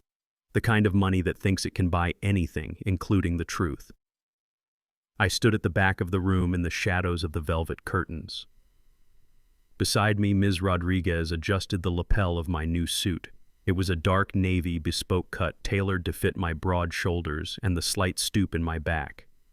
I did not look like the homeless man who had been sleeping in a Honda a week ago. I did not look like the prisoner in the holding cell. I looked like what I was, a man who owned the ground these people wanted to walk on. You ready, Deshawn? Rodriguez whispered. Her eyes were scanning the room, picking out the targets, the bankers, the investors, the city council members. I adjusted my cufflinks. I spent 40 years building foundations, Rodriguez. I know how to spot a crack in the concrete, and tonight we are going to bring the whole house down. On the stage at the front of the room, Julian Preston was holding court. He stood behind a clear podium, looking every inch the visionary CEO. A massive screen behind him displayed a 3D rendering of a gleaming glass tower. The words, Preston Plaza, the future of Boston, were projected in bold silver letters. Ladies and gentlemen, Julian's voice boomed over the speakers, smooth and confident. For generations, the Preston family has been dedicated to elevating this city. We do not just build buildings, we build legacies. And tonight, I am proud to announce that the Preston Plaza project is fully funded and ready to break ground. Applause rippled through the room. Polite, restrained applause. The sound of people calculating their potential profits. This new development, Julian continued, pointing to the screen, will transform the dilapidated industrial district into a hub of commerce and luxury. It will feature high-end retail, a 5-star hotel, and direct access to the new subway line. It is a masterpiece of modern engineering, and it is 100% owned and operated by Preston Development. That was my cue. I stepped out of the shadows. I took a glass of champagne from the tray of a passing waiter. I did not drink it. I just held it. A prop. A weapon of civility. I walked down the center aisle. My footsteps were silent on the plush carpet, but my presence was loud. Heads began to turn. A few people whispered. They recognized me from the news reports, the mugshot that Julian had leaked to the press. But they were confused. The man in the mugshot was a disheveled criminal. The man walking down the aisle was a king. Julian saw me. He froze mid-sentence. His mouth stayed open, but no sound came out. His eyes darted to the security guards standing by the exits, but the guards did not move. Ms. Rodriguez had already shown them the court order. They knew better than to touch me. Julian Tiffany hissed from the front table, "Do something!" But Julian could not do anything. He was paralyzed by the ghost of the man he thought he had buried. I stopped 10 feet from the stage. The room went deadly silent. You could hear the ice melting in the glasses. I raised my glass slightly in a toast. "That is a beautiful rendering, Julian," I said. My voice was calm, deep, and it carried to the back of the room without a microphone. Truly impressive, especially the way the sunlight hits the atrium. Julian gripped the podium. His knuckles were white. "Get out of here, Deshawn. This is a private event. Security." Actually, I said, taking a step closer, it is a shareholder meeting, isn't it? A gathering of the primary investors in the Preston Plaza project. I looked around the room, making eye contact with the men in the front row. I recognized Mr. Sterling, the head of the investment bank. I recognized Councilman Davis. And since I am the owner of the land that this beautiful building is supposed to sit on, I believe that makes me the majority shareholder, or at least the most interested party. A murmur ran through the crowd. It sounded like a swarm of bees. "He is lying," Julian shouted, his voice cracking. "He is a squatter, a con artist. He has been arrested for fraud." I reached into my inner jacket pocket. I did not pull out a weapon. I pulled out a folded piece of paper, the copy of the deed Julian had signed, the one with his spit on it. "Mr. Sterling," I said, turning to the banker, "you are financing this project based on the collateral of the land, correct? Block 45, the old textile warehouse district." Sterling, a man with gray hair and a face like a bulldog, stood up. He looked at Julian, then at me. "Yes," he said gruffly. "The prospectus states that Preston Development owns the entire block, free and clear." I smiled. A cold, hard smile. "Then you might want to ask Mr. Preston why he signed a quitclaim deed transferring the heart of that block, specifically the parcel designated for the subway entrance, to me. Last week." I held up the paper. "You are selling apartments on my land, Julian," I said, my voice dropping to a dangerous growl. "You are selling a dream that has no foundation. Without my building, there is no subway access. Without the subway access, there is no zoning permit for the tower. And without the permit, this whole project is just a pretty picture on a screen." The room exploded. People stood up. Voices rose in panic. Investors were pulling out their phones, frantically dialing their analysts. Julian looked like he was going to vomit. He stepped out from behind the podium, sweating profusely under the stage lights. "It is a mistake," he yelled, waving his arms. "It was a clerical error. The document is invalid." "He tricked me." "Tricked you?" I asked, cutting through the noise. "Did I trick you when you spat on the paper, Julian? Did I trick you when you called me a beggar and told me to crawl? Or did you just assume that because I am an old black man with calloused hands, I was too stupid to know the value of dirt?" I turned back to the crowd. "My name is Deshaun Carter. I am a master builder. I know that if you build on a lie, the structure eventually collapses. And right now, ladies and gentlemen, you are standing in a collapse zone." Mr. Sterling walked up to me. He took the paper from my hand. He put on his reading glasses. He scanned the document. Then he looked at the appendix. He looked at the signature. He looked up at Julian on the stage. The look in his eyes was not friendly. It was the look of a man who realized he had almost lost $50 million. "Julian Sterling," said, his voice quiet but terrifying. "Is this your signature?" Julian stammered. I... He misled me. I didn't read." "Is this your signature?" Sterling roared, slamming the paper against a table. "Yes," Julian shrieked, "but it doesn't matter. We can fight it in court. We can bury him." Sterling turned to his associates.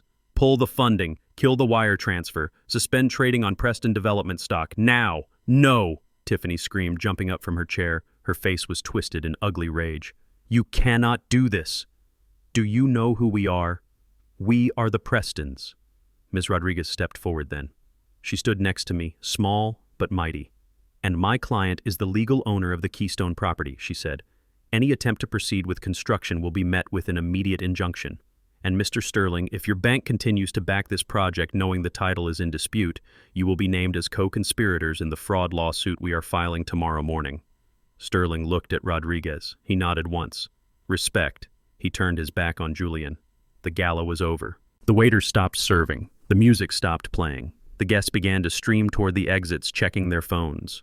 I heard a ping from a phone nearby, then another, then a chorus of notifications. I looked at a young man standing near me holding a tablet. He was staring at the screen, open-mouthed. "What is it?" I asked. "Preston Development stock," the young man whispered. "It just dropped 12% in 3 minutes. The market is reacting to the rumor of the halted funding. It is a free fall." I looked up at the stage. Julian was sitting on the steps of the podium, his head in his hands. Tiffany was screaming at him, hitting his shoulder with her clutch purse. I felt a hand on my arm. It was Ms. Rodriguez. "We should go," she said softly. "We made our point." I nodded. I placed the champagne glass on a table, unfinished. I walked back up the aisle. The crowd parted for me like the Red Sea. These people who would not have looked at me on the street were now staring at me with a mixture of fear and awe. I wasn't invisible anymore. As I reached the door, I turned back one last time. Julian lifted his head. Our eyes met across the ruin of his party. He looked small. He looked like a frightened child. But I knew better. A frightened child is dangerous. A wounded animal bites. This wasn't the end. It was just the end of the beginning. I walked out of the ballroom and into the lobby. My heart was pounding, not with fear but with adrenaline. That felt good. Rodriguez said, a small smile playing on her lips. It felt necessary, I corrected. But watch your back, Rodriguez. Julian just lost millions. He is going to come for blood now. And he won't use lawyers next time. I stepped out into the Boston night. It was still cold. But for the first time in weeks, I didn't feel the chill. I felt the heat of the battle, and I was ready for whatever came next. Because I wasn't just fighting for a building anymore. I was fighting for every person who had ever been told they were worthless by a man in a suit. I was fighting for Leo, and I was winning. The credit card machine let out a sharp, low beep that sounded like a rejection. It was the third time the cashier at the hardware store had swiped my card. The line behind me was growing impatient. I saw a man in a painter's uniform check his watch and sigh. I felt the heat rise up the back of my neck, not from shame, but from a cold realization. "It is declined, sir," the cashier said, handing the card back to me. "It says, card issuer referral. You want to try another one?" I did not have another one. That card was linked to the account Ms. Rodriguez had set up for me using the initial settlement funds from a previous job. It should have had $5,000 on it. I took the card back. My hand was steady. I knew exactly what was happening. This was not a banking error. This was a message. I looked at the cart full of plywood nails and heavy-duty locks. We needed these supplies to secure the building. I reached into my pocket. I pulled out a roll of cash. It was the collection money the 12 families had scraped together that morning. Wrinkled $10 and $20 bills. Money earned from cleaning floors, driving taxis, and washing dishes. It was not much, but it was real. "I will pay cash," I said, counting out the bills on the counter. Julian Preston thought he could starve me out by freezing my assets. He thought that if he cut off the flow of money, I would crawl back into a hole. But Julian forgot one thing. Poor people know how to survive without banks. We have been doing it our whole lives. I drove back to the building with the supplies. The mood in the neighborhood had changed. 2 black SUVs with tinted windows were parked across the street. They were not police cars. They were private security contractors. Mercenaries in cheap suits. As I unloaded the wood from my truck, one of the SUVs blasted its horn. A long, aggressive sound designed to make me jump. I did not flinch. I kept carrying the wood. They started throwing trash over the fence, empty soda cans, fast food wrappers. Then came the rocks. A brick sailed over the chain-link fence and smashed through the window of Unit 1A where the elderly Mrs. Higgins lived. I heard her scream. I dropped the wood and ran inside. Mrs. Higgins was shaking in the hallway, clutching her cat. There was glass everywhere. "He is trying to scare us," she cried, pointing at the shattered window. I looked out at the SUVs. I saw a man in the passenger seat laughing. I grabbed a sheet of the new plywood I had just bought. I called to Marcus, the young father from the 3rd unit. "Grab a drill," I ordered. "We are boarding it up." We worked fast. We covered the broken window. Then we covered the ground floor windows. We turned the building into a fortress, but Julian was just getting started. At sunset, the lights flickered. Then the heaters groaned and died. The building plunged into darkness. The temperature outside was 12 degrees. Inside, the warmth began to bleed away instantly. I went to the basement to check the main breaker. It was intact. I went outside to the alley. The lock on the utility box had been cut. The main power cables had been severed with bolt cutters. This was not a utility shutoff. This was sabotage. I walked back inside. The tenants were gathered in the hallway holding candles and flashlights. I saw the fear in their eyes. They were remembering the shelters. They were remembering the cold nights under bridges. Leo was standing next to me. He was wearing his winter coat and a hat. He looked up at me, and for a second I saw the terrified boy from the car. "Dad," he whispered, "are we going to freeze?" I looked at him. I looked at the families. "No," I said. My voice echoed in the dark stairwell. "Julian thinks he can turn off the lights and we will run away. But he forgot who I am." I turned to the group. "I need every extension cord you have," I shouted. "I need flashlights, batteries, and duct tape. Mr. Silva, bring your toolbox. Jamal, bring the car battery from your van. I am a general contractor. I have wired skyscrapers. I have built hospitals. A cut wire is not a problem. It is a puzzle." We went to work. We could not reconnect to the main grid without the power company, but we could improvise. We ran a bypass from the emergency generator in the old boiler room which Sarah had installed years ago. It was dusty and out of fuel, but the engine was sound. We siphoned gas from my old Honda. We spliced wires using pocket knives and electrical tape. I was on my knees on the cold concrete of the basement floor twisting copper wires together, my arthritic fingers aching but moving with muscle memory. Leo was holding the flashlight for me. His hand was shaking slightly. "Hold it steady, son," I said gently. "I am scared, Dad," he admitted. "Why are they doing this?" "Because they are bullies, Leo, and bullies hate it when you do not run." I finished the splice. I looked at the generator. "Stand back," I said. I pulled the starter cord. It sputtered. I pulled again. Nothing. "Come on, old girl," I whispered. "Do it for Sarah." I pulled a third time with everything I had. The engine roared to life. It coughed smoke, then settled into a loud, steady rhythm. Above us, the lights in the hallway flickered on.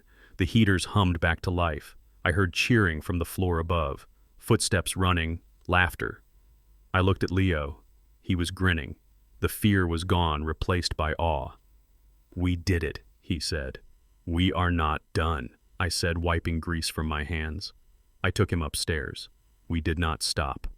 We spent the next 4 hours reinforcing the doors. I showed the men how to wedge 2x4s against the door frames so no battering ram could get through. Then I took Leo to the boarded-up window in the hallway. I handed him a hammer. It was heavy, a real framing hammer with a hickory handle. He looked at it like it was a foreign object. "Hold it at the end of the handle," I said, guiding his small hand. "Let the weight do the work." He tapped the nail. It bent. "Do not worry," I said. "Try again. Focus on the head of the nail. Visualize it going in before you swing." He took a breath. He swung. Bang! The nail drove straight into the wood.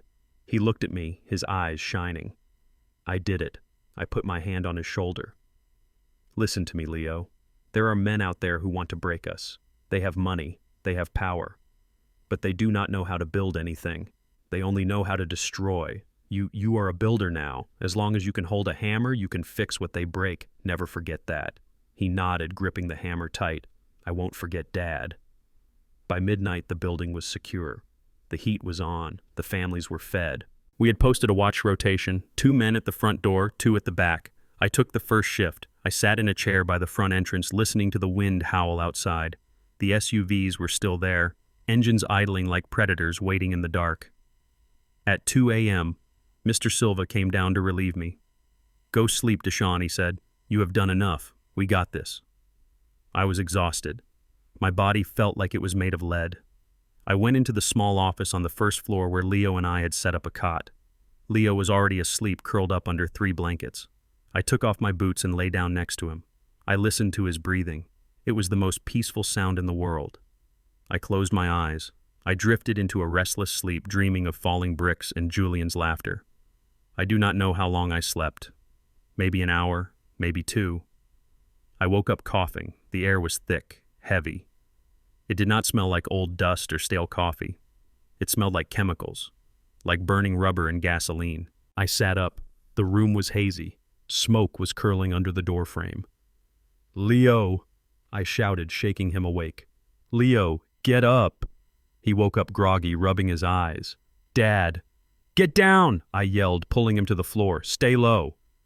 I crawled to the door. I touched the handle. It was warm, not hot, but warm. I opened it. A wall of black smoke hit me. The hallway was filling up fast. The fire alarm was not ringing. They must have cut the wires to the alarm system, too. "Fire!" I screamed, my voice tearing through the silence. "Fire! Everyone get out!" I heard screams from the floors above. The smoke was rising, turning the staircase into a chimney. I grabbed Leo's hand. "Do not let go," I ordered. "Put your shirt over your nose." We ran into the hallway. The heat was coming from below us. From the basement, the generator. They did not just cut the power. They rigged the generator. Or they threw something through the basement window. I looked toward the front door. The barricade we had built, the heavy wood and the furniture, was now a trap. It would take too long to clear it. The back door. We ran toward the rear of the building, but the smoke was thicker there. I could see the orange glow of flames licking up the walls. We were trapped on the first floor, and 12 families were trapped above us. I looked at Leo. He was coughing, his eyes wide with terror. "Dad," he choked out. I looked around frantically. I needed a tool. I needed a way out. Then I saw it. The hammer. The heavy framing hammer I had given Leo earlier. He was still clutching it in his hand. He had slept with it. "Give me the hammer, son," I said. He handed it to me. I looked at the side window, the one with the security bars. "I am going to break the glass," I yelled over the roar of the fire. "When I say go, you climb out. Do not wait for me." I swung the hammer. The glass shattered, but the iron bars were still there. I could hear the sirens in the distance. But they were too far away. The fire was roaring now, a living, breathing monster consuming the history of the building. I gripped the bars. They were old, rusted iron. I screamed a primal sound of rage and desperation and pulled. I had to get my son out, even if I had to tear the building down with my bare hands. The iron bars were rusted, but they were thick. They were put there 50 years ago to keep burglars out, but now they were keeping us in a coffin. I wrapped my hands around the cold metal. The heat from the hallway was blistering my back. I could hear the roar of the fire like a freight train coming through the living room. Dad Leo screamed, his voice breaking. "I cannot breathe." I looked at my son. His face was streaked with soot. His eyes were wide with a terror no 10-year-old should ever know. I did not pray. I did not think. I summoned every ounce of strength left in my 70-year-old body. I thought about Sarah. I thought about the man in the SUV laughing as he threw rocks. I channeled 40 years of lifting concrete and steel into my arms. I screamed. It was a guttural animal sound. I pulled until I felt the tendons in my shoulders pop. With a screech of tearing metal, the bottom bolts gave way. The grate swung out. "Go!" I yelled. I lifted Leo and shoved him through the window. He landed in the snow outside. He scrambled up, coughing. "Dad, come on," he yelled, reaching his small hand back toward me. I looked at the window. Then I looked back at the hallway. I could hear Mrs. Higgins screaming on the second floor. I could hear the baby crying in Unit 3. "I am not coming yet." "Leo," I shouted over the noise. "Run to the street. Find Ms. Rodriguez. Do not stop running." "No, Dad," no, Leo cried. "Go," I commanded. I turned my back on the safety of the snow and ran straight into the heart of the inferno. The hallway was a tunnel of black smoke. I dropped to my hands and knees, crawling under the worst of it. The heat was intense. It felt like walking into a blast furnace. My eyes stung so bad I could barely keep them open. "Mrs. Higgins," I shouted. I reached the stairs. They were wooden stairs. The bottom steps were already catching fire, licking up the varnish. I scrambled up the stairs, ignoring the pain in my knees. I reached the landing. Fire. I pounded on the doors. "Get to the roof. The stairs are gone." I kicked open Mrs. Higgins' door. She was huddled in the corner, confused, holding a picture frame. "Come on." I grabbed her arm. "We cannot go down," she wheezed. "We are going up," I said. I herded the families. The young mother with the baby. The man in the wheelchair. Mr. Silva. That was the problem. We couldn't get the wheelchair up to the roof. I looked at Mr. Silva. He was a big man, a veteran. He looked at the fire, then at me. "Leave me, Carter," he said. "Save the kids." "Not on my watch," I growled. I grabbed him under the arms. Jamal, the guy from Unit 4, grabbed his legs. "Heave," I yelled. We carried him up the last flight of stairs to the roof access door. The smoke was chasing us, thick and toxic. My lungs burned like they were filled with broken glass. We burst onto the roof. The cold night air hit us, and I gulped it down like water. We were all there. 12 families. Huddled on the flat tar roof while the building burned beneath us. But we weren't safe yet. The fire was climbing the walls. Then I heard it. The sirens. Real sirens this time. Fire trucks. I looked over the edge. The street was filled with flashing red lights. They were raising the ladder. Over here I waved my jacket. I watched as the firefighters brought them down one by one. The baby first, then Mrs. Higgins, then Mr. Silva. I was the last one on the roof. Before I stepped onto the ladder, I remembered something. The deed, the original copy with Julian's spit and signature. It was in the lockbox in the office on the first floor. If that burned, I had nothing. I looked at the firefighter waiting for me on the ladder. "Go," I yelled. "I will be right there." "Sir, the roof is unstable," he shouted. I did not listen. I ran back to the roof access door. I took a deep breath of clean air and plunged back into the smoke. I slid down the banister of the top floor. The heat was unbearable now. My suit jacket was smoking. I made it to the first floor. The office door was engulfed in flames. I shielded my face with my arm. I kicked the door. It flew open. The desk was burning. But the metal lockbox was on the floor under the window. I dove for it. I grabbed the handle. The metal was searing hot. "Ah!" I screamed as the metal burned into my palm. But I did not let go. I tucked the box under my coat and threw myself out the same broken window I had pushed Leo through. I landed hard in the snow. I rolled away from the building, clutching the box to my chest. I lay there looking up at the sky. The sparks from the fire were drifting up like angry fireflies. Dad. I felt small hands on my face. Leo. I sat up groaning. My hand was blistered. My eyebrows were singed. My suit was ruined. "I am okay, son," I wheezed. "I am okay." Paramedics swarmed us. They put an oxygen mask on my face. They wrapped my hand. I sat on the back of the ambulance watching the firefighters battle the beast. They were spraying foam, not just water. A man in a white helmet walked over to me.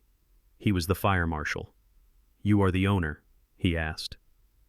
I nodded, pulling the mask down. "Deshaun Carter." "Mr. Carter," the marshal said, making notes on a tablet. "We found traces of accelerant in the basement window and near the back door. This was not an accident. This was arson. Gasoline." I looked at the black SUVs across the street. They were gone. Of course they were. "I know," I said quietly. I looked toward the corner of the lot. There was an old oak tree there just outside the fence line. When we were fortifying the building yesterday, I had strapped a small battery-operated trail camera to the trunk. I used to use it to watch deer when I went hunting. Yesterday I used it to hunt rats. I stood up. I felt dizzy, but I pushed the paramedic away. "I will be right back," I said. I walked to the tree. The bark was blackened by the smoke, but the camera was on the far side facing the building. It was intact. I pulled the SD card out. I put it in my pocket. I walked back to Ms. Rodriguez, who had just arrived. She looked horrified. She was staring at the blackened building. "They tried to kill you," she whispered. "Deshaun, this is attempted murder. We have to give this to the police.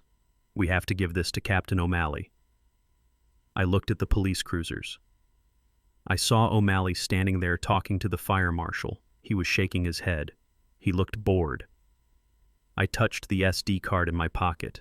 "If I give this to O'Malley," I said, my voice raspy and cold, "the evidence will disappear before morning. He will say the camera was faulty, or the file was corrupted." "So what do we do?" Rodriguez asked. I looked at my burned hand. The pain was sharp focusing. "We do not go to the cops," I said. "We go to the source." I pulled out my phone. It was cracked, but it worked. I dialed Julian's number. It rang 4 times. "Hello?" Julian's voice was groggy. He sounded like he had been sleeping, or pretending to. "It is me," I said. There was a long silence. He probably thought he was hearing a ghost. "Deshaun?" he asked. His voice trembled slightly. "Why are you calling me so late?" "I am standing in front of my building." "Julian," I said. "It is on fire." "Oh my God," he said, his tone shifting to fake shock. "That is terrible. Is everyone okay? Did anyone get hurt?" He was fishing. He wanted to know if he had killed me. "Everyone is alive." "Julian, I lied. But the building, it is ruined. The structure is compromised. The firefighters say it has to come down." I heard him exhale. It was a sound of relief, pure, victorious relief. "I am so sorry, Deshaun," he said. "That is a tragedy, really. But I suppose this solves the dispute, doesn't it? If the building is gone, the land reverts to the original zoning. You have nothing left to fight for." I let the silence stretch. I let him think I was broken. "You win, Julian," I whispered. "I am tired. I almost lost my son tonight. I cannot do this anymore." "You are making the right choice, Deshaun," Julian said, his voice becoming confident again, arrogant. It was a foolish crusade anyway. Look, I am a generous man. I will give you $10,000 for the land. Cash, just to help you get back on your feet. Sign the deed over to me and walk away. I looked at the trail cam card in my hand. I looked at the families shivering in blankets. Make it 20,000, I said, and bring the cash yourself. I do not want to deal with lawyers. I want to look you in the eye one last time. Fine, Julian said quickly. Where? The construction site office, I said. The one on top of your new unfinished tower. Tomorrow at noon. Just you and me. Done, Julian said. Get some sleep, Deshawn. You sound terrible. He hung up. I lowered the phone. Miss Rodriguez was looking at me like I was crazy. You are selling, she asked. After all this, I looked at her. I smiled. It was a terrifying smile. My face was black with soot, my eyes white and wild. I am not selling, Rodriguez. I am setting a trap. But he thinks you are giving up. That is exactly what I want him to think. I want him to feel safe. I want him to come alone. I want him to confess when he thinks no one is listening. I looked at Leo. He was drinking hot cocoa, sitting on the back of the ambulance. Take Leo to your mother's house again, I said. Keep him safe. Where are you going, Deshawn? I am going to get ready. Julian wants to meet the broken old man, but he is going to meet the ghost of the building he just burned down. I walked away from the flashing lights. I walked into the darkness. My hand throbbed. My lungs burned, but I had never felt more alive. Julian Preston had started a fire, but he didn't know that fire doesn't just destroy. Fire purifies, and tomorrow I was going to burn his whole world to the ground. The elevator to the rooftop of the Preston Tower was made of glass. As it ascended 50 stories in 30 seconds, I watched the city of Boston shrink beneath my feet.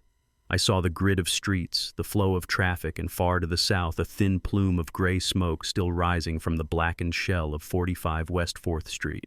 My hand was wrapped in white gauze, throbbing in time with my heartbeat. My suit, the one I had bought for the gala, was ruined, stained with soot, smelling of ash and burnt rubber. I looked like a ghost who had crawled out of a chimney. When the doors slid open, the wind hit me. It was a cold, biting wind that whipped around the glass barricades of the observation deck. Julian was waiting for me. He was standing near the edge, leaning casually against the railing, looking out at his kingdom. He wore a camel hair coat that probably cost more than the 12 families in my building earned in a year. He held a tumbler of amber liquid in his hand. Scotch, single malt, the drink of victors. He turned when he heard my footsteps. His eyes swept over my burned clothes, my bandaged hand, my weary face. A smile spread across his lips, not the polite smile of a businessman, but the predatory grin of a shark that smells blood in the water. You look terrible, Deshawn, Julian shouted over the wind, like something the cat dragged in. I walked toward him slowly, favoring my bad knee. I stopped 10 feet away. I wanted him to smell the smoke on me. I wanted him to inhale the scent of his own crime. I survived, Julian, I said, my voice rasping like sandpaper. That is more than you can say for the building. Julian chuckled and took a sip of his drink. Buildings are just bricks and mortar, Deshawn. They can be replaced. Insurance is a wonderful thing. In fact, I believe the payout from a total loss due to accidental fire will cover the demolition costs nicely. You really did me a favor by letting it burn. He walked over to a small metal table where a leather briefcase sat. Here is the 20,000, he said, patting the leather. Small bills untraceable. Just like you asked. It is a generous severance package, don't you think? For a job you never even started. I looked at the briefcase. Then I looked at him. Why fire Julian? I asked softly. Why did you have to burn it? You could have just tied us up in court. You could have bribed the judge. Why risk killing 12 people? Julian laughed, shaking his head as if I were a child asking why the sky is blue. Because you were annoying me, Deshawn. You were a pebble in my shoe. Court takes time. Bribes get messy. Fire is clean. Fire is final. It purifies the land. It erases mistakes.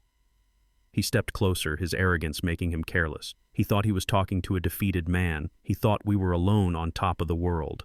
And honestly, he continued, his eyes cold and dead. I wanted to see you run. I wanted to see if the big, tough construction worker could save his little rat's nest.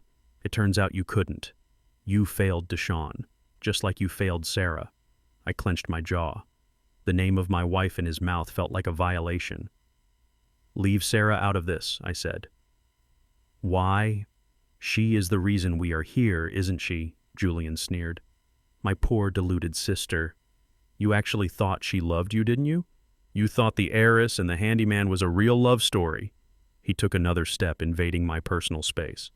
She didn't love you, Deshawn. She used you. You were her rebellion. She married a black laborer just to piss off our father. You were a walking, talking middle finger to the Preston family legacy. That is all you ever were. A prop. A pet. And when she died, she tried to leave you that building as a final joke. A way to force us to deal with her trash even from the grave. The wind howled around us. The words hung in the air, sharp and poisonous. He waited for me to break. He waited for me to scream, to cry, to attack him so he could call security and have me shot. Instead, I started to laugh. It started as a low rumble in my chest, then grew into a loud, genuine belly laugh. It was the laugh of a man who sees a child trying to explain quantum physics. Julian's smile faltered. Why are you laughing? Are you senile? I shook my head, wiping a tear of soot from my eye. I am laughing because you are so small, Julian. You are standing on top of a 50-story tower, but you are the smallest man I have ever met. I took a step forward, and for the first time, Julian took a step back. You think Sarah married me to hurt you, I asked. You think she spent 20 years waking up next to me, raising a child with me, building a life with me just to make her daddy mad? I looked him dead in the eye. She married me because I was the only man in her life who didn't look at her and see a bank account. You saw a trust fund. Your father saw a marriage alliance. I saw Sarah. I saw the woman who liked to paint watercolors in the rain. I saw the woman who cried when she found a hurt bird. I treated her like a human being, Julian, not a commodity, not a chess piece. I tapped my chest right over my heart. She died holding my hand, not yours, mine. And she left me that building not to annoy you, but because she knew I was the only one strong enough to protect the people inside from wolves like you. Julian's face turned red. He slammed his glass down on the table, shattering it. Enough, he screamed. Take the money and get out. I am done with you. Sign the transfer and vanish, or I will have you thrown off this roof. I looked at the shattered glass. I looked at the briefcase. I am not signing anything, Julian, I said calmly, and I am not taking your blood money. Then why are you here, he hissed. To record me, to get a confession. Go ahead. Show it to the police. Judge Holloway will throw it out before you can even press play. Who are they going to believe, Julian Preston, pillar of the community, or Deshawn Carter, the homeless arsonist? I reached into my pocket. Julian flinched, expecting a weapon, but I pulled out a small remote control. Not for a bomb, for a television. I pointed it at the massive outdoor screen mounted on the wall of the observation deck, the screen he used for his presentations. I didn't bring a recorder for the police, Julian, I said. And I didn't come alone. I pressed the button. The screen flickered to life, but it wasn't playing a video from my phone. It was showing a live feed. A feed from a camera mounted in the corner of this very roof terrace, hidden in the shadows of the water tower. Julian looked at the screen, confused. That is us. That is a security camera. Yes, I said. But who is watching the feed? Julian froze. He looked around the empty rooftop. Deshawn, what game are you playing? I turned my back to the view and faced the dark corner of the terrace near the elevator maintenance shed. A shadowed alcove that Julian had walked past a dozen times without looking. You can come out now, sir, I called out into the darkness. I think you have heard enough. For a long moment, there was only the sound of the wind. Julian stared at the shadows, his breathing shallow and fast. Then came the sound. Tap, tap, tap. The sound of a heavy cane hitting the metal decking. Slowly a figure emerged from the gloom. He was seated in a motorized wheelchair wrapped in a thick wool blanket.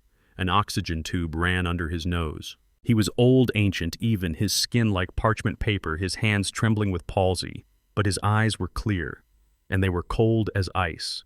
It was William Preston, the patriarch, the man who had built the empire from nothing, the man everyone thought was too senile to leave his Connecticut estate. The man Julian feared more than God himself. Dad. Julian whispered. The color drained from his face until he looked like a corpse. The old man maneuvered his wheelchair forward until he was in the light. He looked at Julian. He didn't look at him with anger. He looked at him with disappointment, which was worse. The old man reached down and picked up a tablet that was resting on his lap. He He tapped the screen. Julian's voice from 5 minutes ago echoed from the speakers loud and clear. Fire is clean. Fire is final. I wanted to see you run. The old man stopped the recording. He looked up at his son. I built this company on steel and concrete, Julian, the old man rasped. His voice was weak, but it cut through the wind like a razor blade. I built it on reputation. I was a ruthless man. I crushed competitors. I bought politicians. But I never, ever burned women and children in their beds. Dad, listen, it is a misunderstanding. Julian stammered, taking a step toward the wheelchair. He is manipulating you. He tricked you. Stay back, the old man barked with surprising strength. He coughed a wet, rattling sound, then composed himself. You are not a businessman, Julian. You are a thug. A sloppy, incompetent thug. You hired amateurs to burn a building on a windy night in a dense neighborhood. Do you have any idea the liability exposure you have created? He is worried about the liability, I thought. Typical Preston. But at least he was on my side for now. And then the old man continued, his eyes narrowing. You insult my daughter. You insult your sister. Julian went silent. I may have disapproved of her marriage, William said, glancing briefly at me with disdain. I may have cut her off. But she was a Preston. She had more spine in her little finger than you have in your entire body. And you desecrated her legacy because you were too lazy to go to court. Dad, please. Julian fell to his knees. It was pathetic. The master of the universe begging Daddy for forgiveness. William Preston turned his wheelchair toward me. He looked me up and down. He looked at my burned hand. He looked at my defiant stance. You, he said. Carter. I nodded. Mr. Preston, you brought this to me, he stated. You could have gone to the press. You could have gone to the feds. You came to me. Why? Because I don't want your money, I said, and I don't want to destroy your company. I just want my building, and I want him stopped. I figured you were the only one who could clean up your own house. The old man nodded slowly. A flicker of respect passed through his ancient eyes. You are smarter than you look, bricklayer, he grumbled. He turned back to Julian. Get up, William ordered. Julian stood up shaking. You are fired, William said. What? Julian gasped. Dad, you can't. I am the CEO. I own the voting shares. Not anymore, William said. You forgot about the morality clause in the trust. Commissioning a felony is grounds for immediate removal. I activated it 10 minutes ago when you confessed to arson. The board has already been notified. Security is on their way up to escort you out of the building.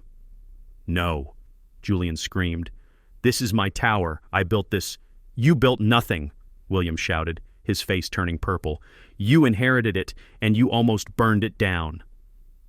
The elevator doors pinged open behind us. 2 large men in dark suits stepped out. They weren't Mike, the friendly guard. They were William's personal detail.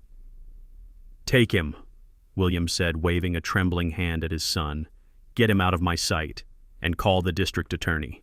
Tell him the Preston family is fully cooperating with the arson investigation into a rogue employee.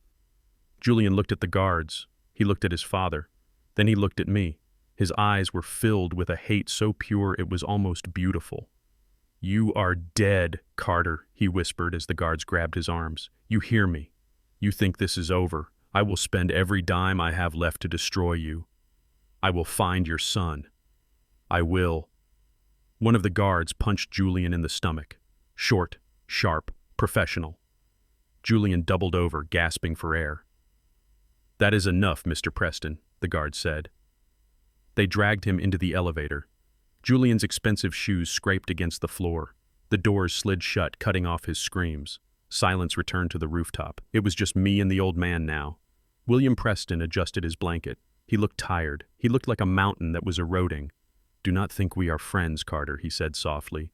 I didn't do this for you. I did it for the name on the side of the building, I know I said. He looked at the smoke in the distance. The building is gone, he said. The land is valuable. I will offer you fair market value. $3 million. Take it and go to Alabama. I shook my head. No. The old man frowned.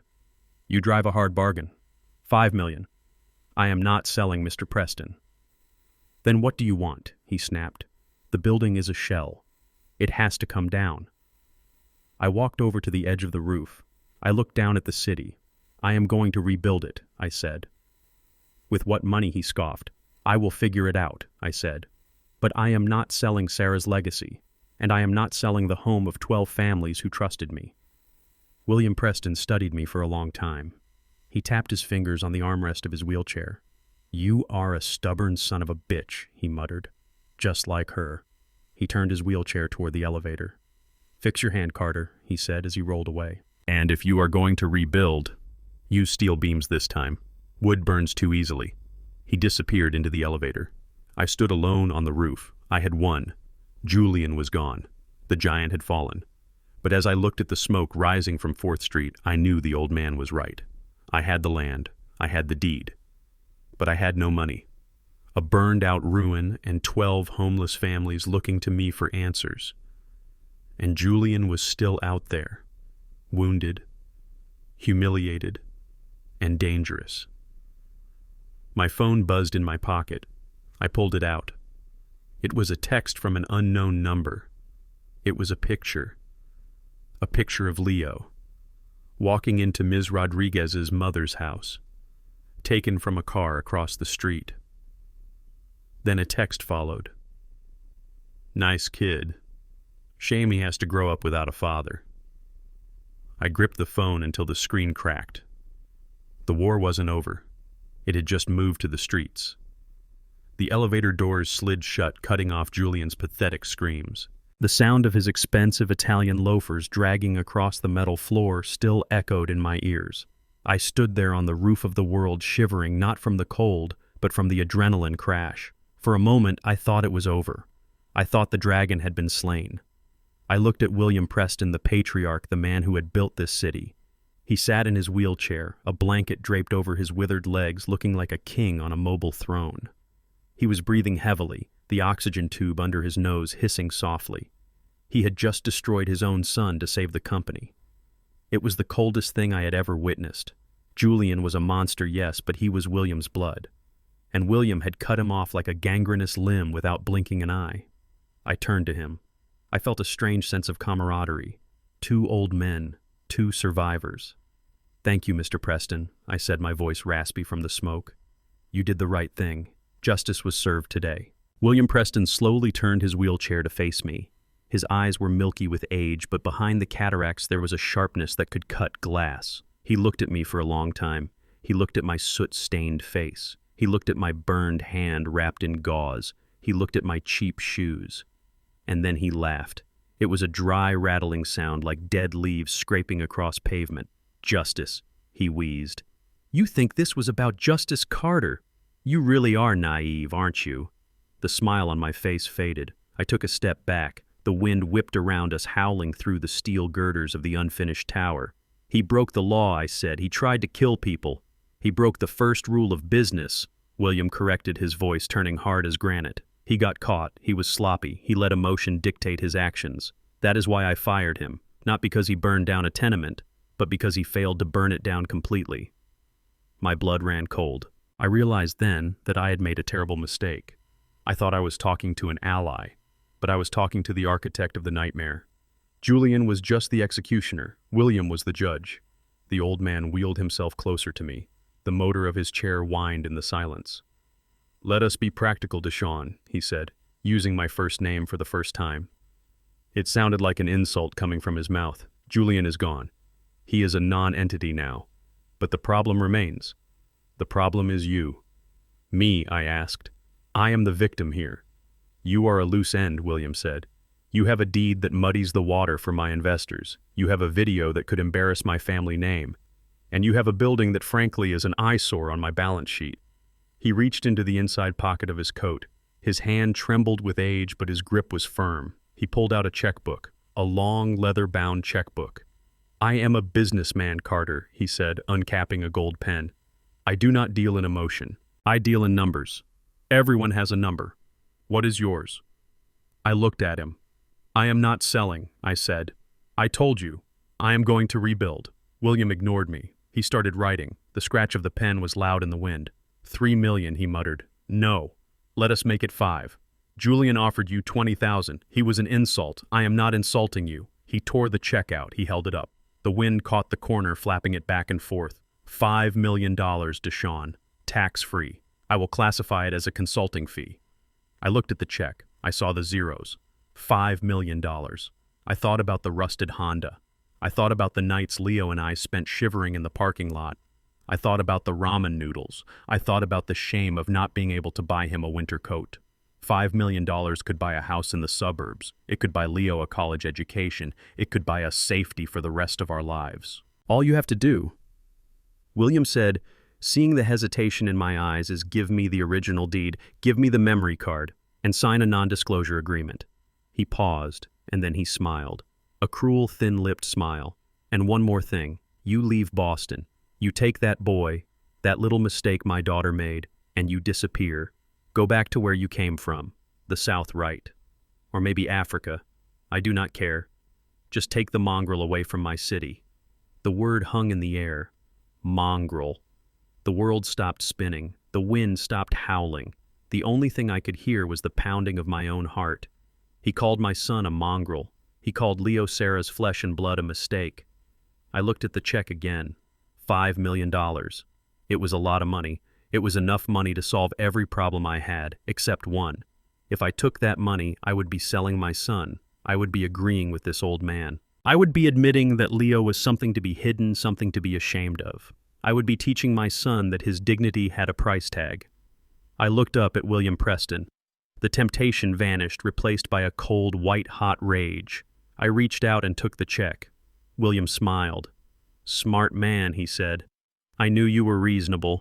Now hand over the—" I ripped the check in half. Then I ripped it again, and again, until it was nothing but confetti. I opened my hand and let the wind take the pieces. They swirled away over the edge of the roof, dancing down toward the street 50 stories below. William's jaw dropped. His face turned a shade of purple I had never seen before. "Are you insane?" he whispered. "That was $5 million.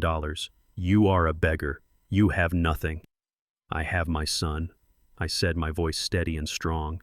"And my son is not a mistake. He is the best thing that ever came out of your twisted, poisoned family." I took a step closer to the wheelchair, leaning down until my face was inches from his. "And he is not a mongrel. He is a Carter, and Carters do not sell their honor. Not for $5 million, not for 50. William stared at me. For the first time, I saw fear in his eyes. Not physical fear, but the fear of a man who encounters something he cannot buy. "You are making a grave error, Deshawn," he hissed, spittle flying from his lips. "You think you beat Julian so you can beat me." Julian was a child. I am an institution.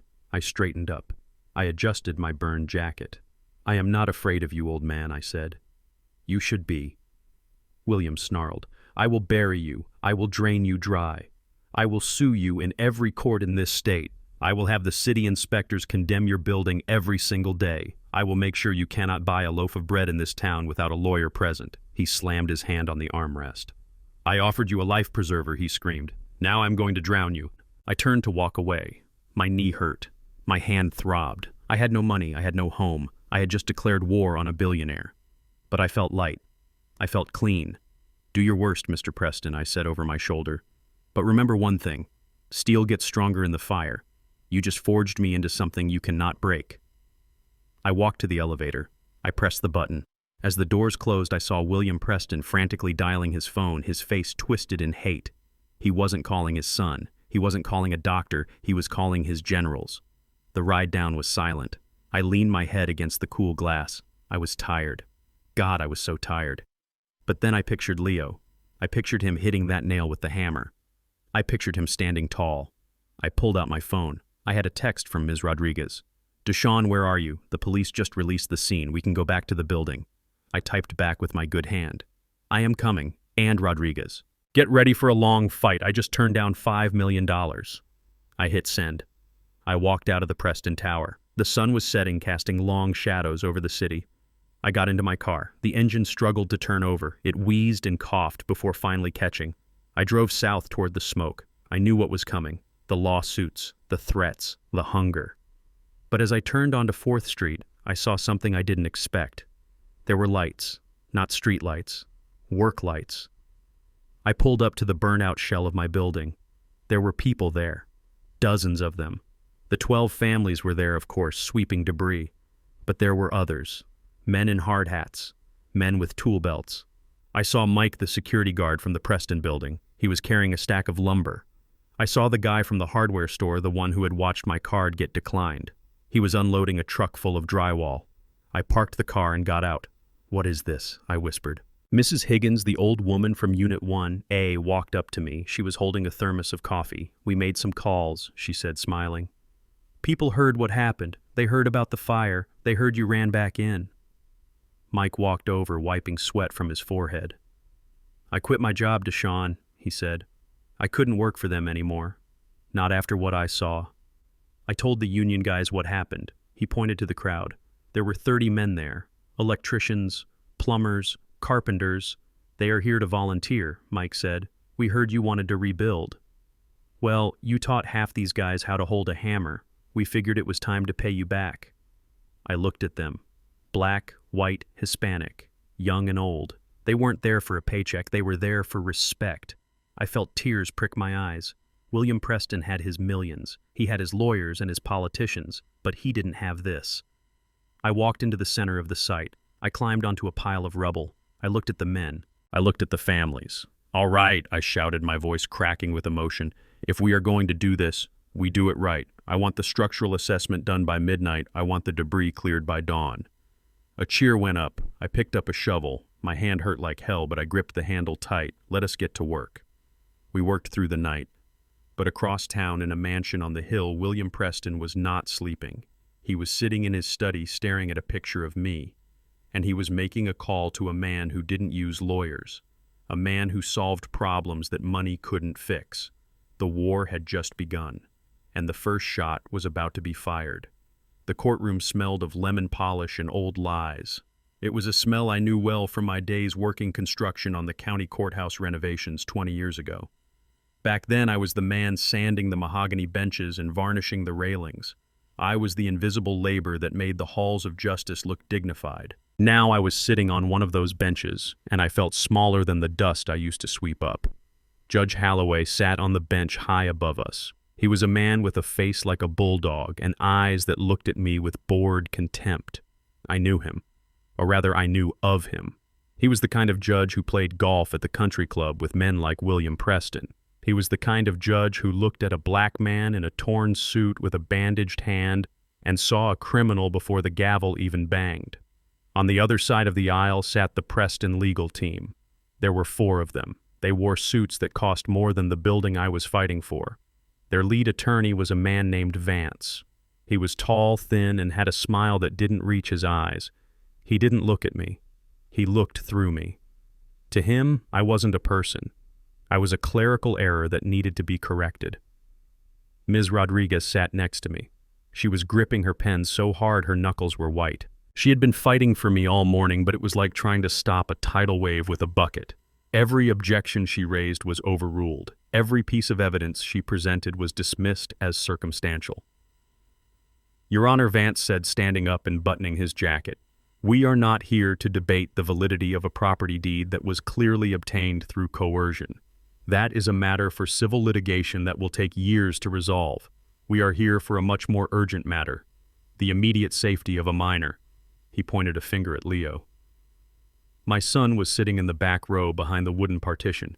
He looked so small in the oversized chair. He was wearing his best shirt, the one I had ironed for him that morning, but the collar was frayed. He was clutching a small notebook against his chest. His eyes were wide, darting back and forth between me and the scary man in the suit. Mr. Carter, Vance continued, his voice smooth, "As Silk has no fixed address. He has no income. Oh, he has been living in a car. And 2 nights ago, he was involved in a violent arson incident that nearly killed 12 people. The state has a duty to protect this child from an unstable environment." "Objection," Ms. Rodriguez shouted, standing up. "Mr. Carter saved those people. He ran into a burning building to rescue them while the Preston family watched from their ivory tower. Judge Holloway didn't even look up from his papers." Overruled. "Sit down, Ms. Rodriguez," Mr. Vance continued. Vance smiled. It was a shark's smile. "Thank you, Your Honor. We have submitted into evidence a psychiatric evaluation of Mr. Carter conducted by Dr. Aris, a leading specialist in geriatric dementia." My heart hammered against my ribs. I had never met a Dr. Aris. I had never had a psychiatric evaluation. I leaned over to Rodriguez. "Who is that?" I whispered. "I never saw a doctor." "Shh," she hissed, her eyes wide with panic. "Let them talk." Vance held up a thick file. According to Dr. Aris, Mr. Carter exhibits classic signs of early-onset dementia aggravated by paranoia. The report suggests that Mr. Carter's obsession with the Preston family and his delusions of grandeur regarding the property are symptoms of a fractured mind. It is the doctor's professional opinion that Mr. Carter is not only unfit to care for a child, but is a danger to himself and others. That is a lie. I stood up, slamming my good hand on the table. The pain shot up my arm, but I didn't care. "I have never met this doctor. This is a fabrication." "Sit down, Mr. Carter." Judge Holloway barked, banging his gavel. "One more outburst and I will hold you in contempt." "But, Your Honor," Rodriguez pleaded, "this report is dated yesterday. My client was with me all day. He was never examined by Dr. Aris. This is admissible hearsay at best and fraud at worst." The judge looked at Rodriguez over his glasses. Dr. Aris examined the police reports and the video footage of Mr. Carter attacking a construction site with a tire iron. His expert opinion is valid. The court accepts the findings. My stomach dropped. It wasn't a trial. It was an execution. They weren't just trying to take the building. They were trying to take my mind. They were trying to paint me as a crazy, violent old man so they could lock me up and throw away the key. Vance walked toward the judge's bench. "Your Honor, given Mr. Carter's mental state and his complete lack of financial resources, the Preston family is willing to step in. Despite the harassment they have endured, Mr. William Preston is a man of great charity. He is willing to take custody of the boy." The room spun. Custody. William Preston wanted Leo, the man who called my son a mongrel, the man who wanted us to disappear. He didn't want to raise Leo. He wanted to hide him. He wanted to erase him, or worse, turn him into a servant just like Julian had threatened. "Your Honor," Vance said, lowering his voice to a sympathetic whisper, "the boy is half Preston by blood. He belongs with his family. He belongs in a home with heat, with food, with stability. Not in a burnt-out shell of a building with a man who fights bulldozers." Ms. Rodriguez stood up again, but she looked defeated. "Your Honor, the boy is terrified of them. He has lived with his father his whole life. To separate them now would be psychologically devastating." The judge waved his hand dismissively. "Poverty is not a crime, Ms. Rodriguez, but negligence is. And sleeping in a car in winter is negligence. Running into a fire with a child is negligence." He picked up his pen. He opened the folder in front of him. I looked at the back of the room. Leo was crying silently. Tears were rolling down his cheeks, dripping onto his notebook. He looked at me and I saw the question in his eyes. "Dad, are you going to fix this?" "You fix everything." "But I couldn't fix this. I could fix a roof. I could wire a generator. I could fight a man with my fists. But I couldn't fight this ink and paper. I couldn't fight the millions of dollars that were crushing us." "Please," I whispered. My voice broke. "Please, Your Honor. He is my life. He is all I have." Judge Holloway looked at me. For a second, I thought I saw a flicker of humanity. But then he looked at Vance. He looked at the Preston legal team, who were already packing up their briefcases, confident in their victory. Mr. Carter, the judge, said, his voice cold and final. "The court's primary concern is the welfare of the child. You have no home. You have no money. You have a documented history of violence and instability. I have no choice but to grant the petition for emergency temporary custody." "No," I screamed. The bailiff stepped forward, his hand on his holster. The judge signed the first page. "I order that Leo Carter be placed in the custody of the Department of Social Services immediately pending transfer to the Preston Estate guardianship." The gavel went up. It hovered in the air like a guillotine blade ready to sever the bond between a father and son. I looked at Ms. Rodriguez. She had her head in her hands. I looked at Vance. He was checking his watch, probably thinking about his lunch reservation. I looked at Leo. And then something happened. Leo stood up. He was 10 years old. He was wearing scuffed sneakers and a shirt that was too big. But he stood up straight. He didn't look at the bailiff. He didn't look at the lawyers. He looked straight at the man in the black robe. "Wait!" Leo shouted. His voice was high and trembling, but it cut through the murmuring courtroom like a bell. The judge paused. The gavel didn't come down. He looked over his glasses, annoyed. "Sit down, young man," the bailiff said, moving toward him. "No," Leo said, stepping into the aisle. He clutched his notebook tighter. "You can't take me." "You didn't ask me, Leo," Ms. Rodriguez said softly, turning around. "Leo, please don't make it worse. Let him speak," I roared. "My son wants to speak." The judge sighed. He looked at the clock. "This is highly irregular. The child is a minor. He is the victim," Leo shouted. He was shaking now, his whole body vibrating with fear and anger. "You talked about me for an hour. You talked about my dad, but nobody asked me." The courtroom went silent.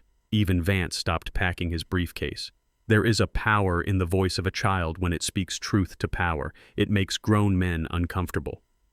Judge Holloway lowered the gavel slowly without banging it. He leaned back in his chair. "Come here, son," he said. His voice was less harsh now. "Come to the bench."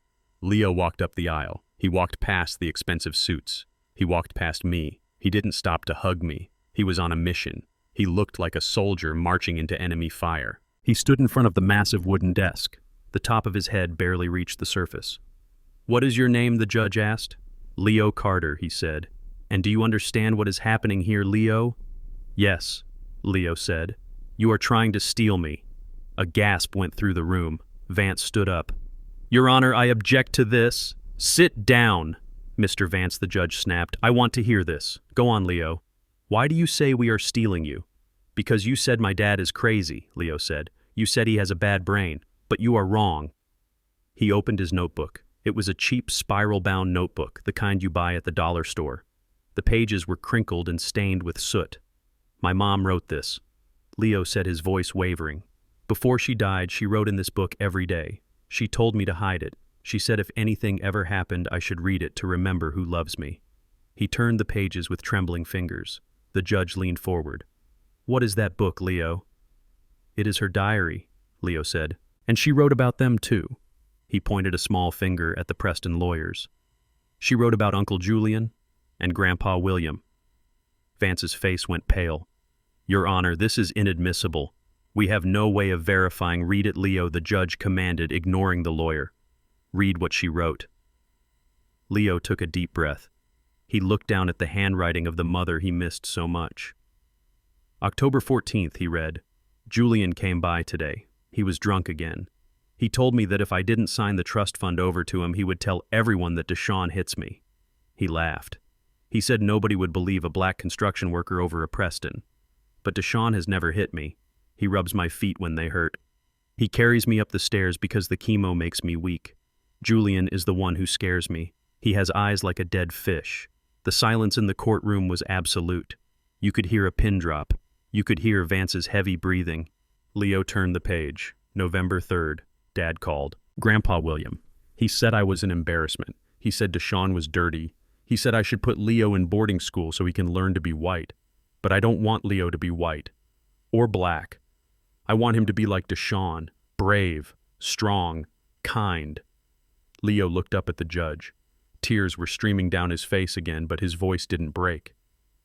"My dad isn't crazy," Leo said. "He saved us from the fire. Uncle Julian's men started the fire. I saw them throw the bottle. My dad ran back in to get this book. He burned his hand for me. Does a crazy person do that?"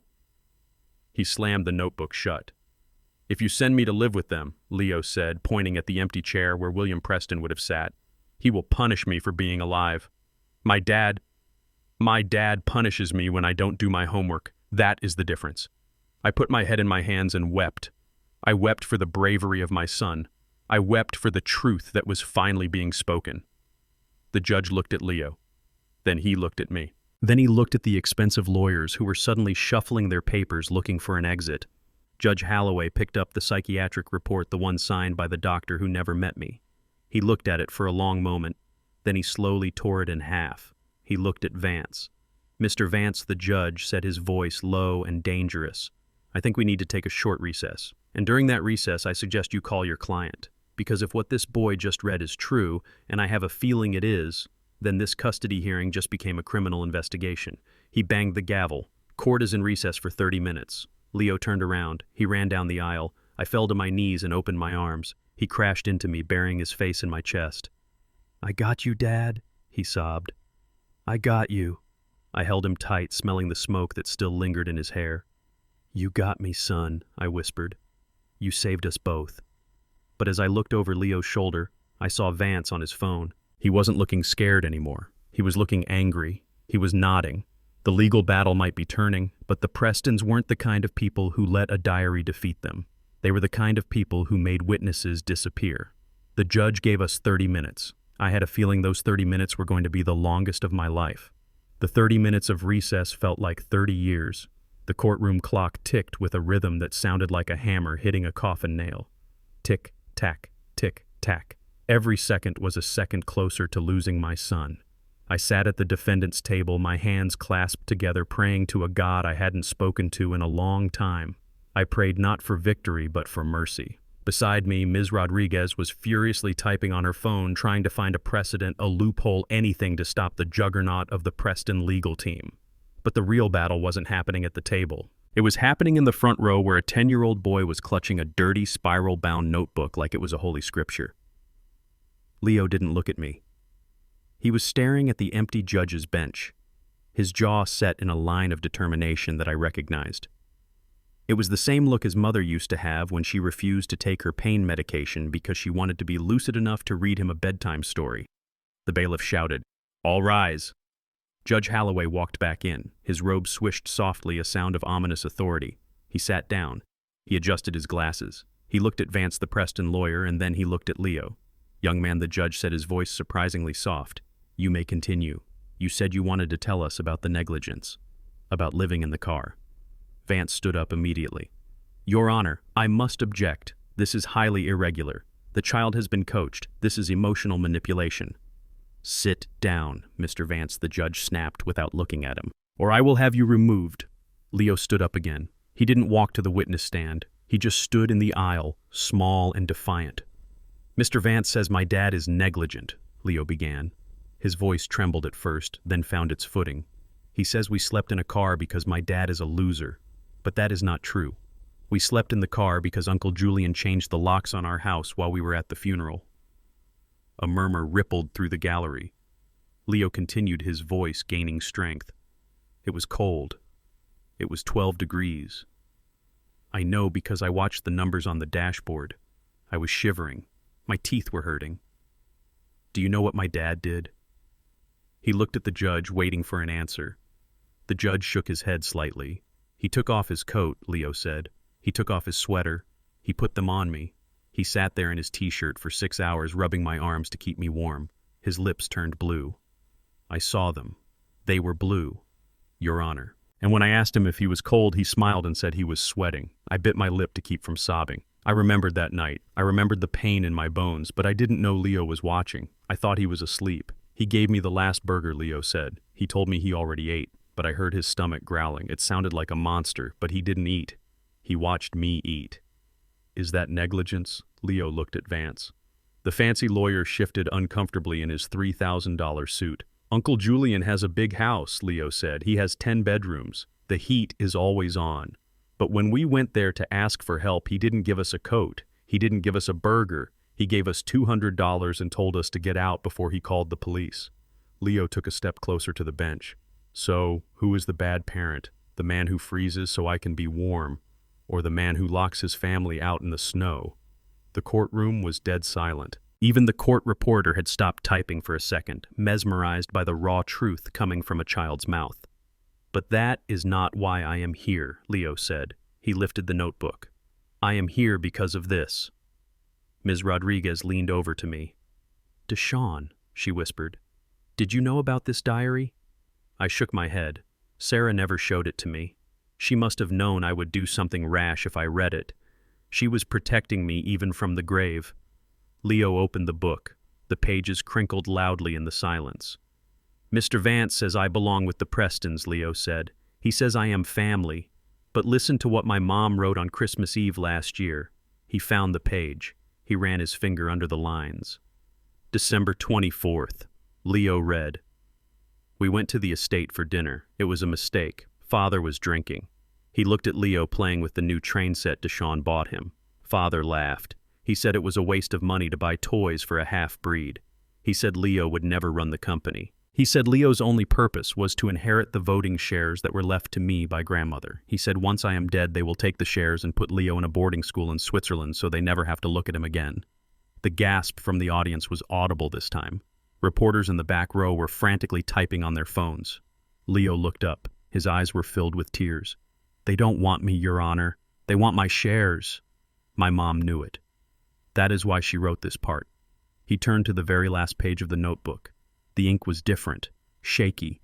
It must have been written right before she went to the hospital for the last time.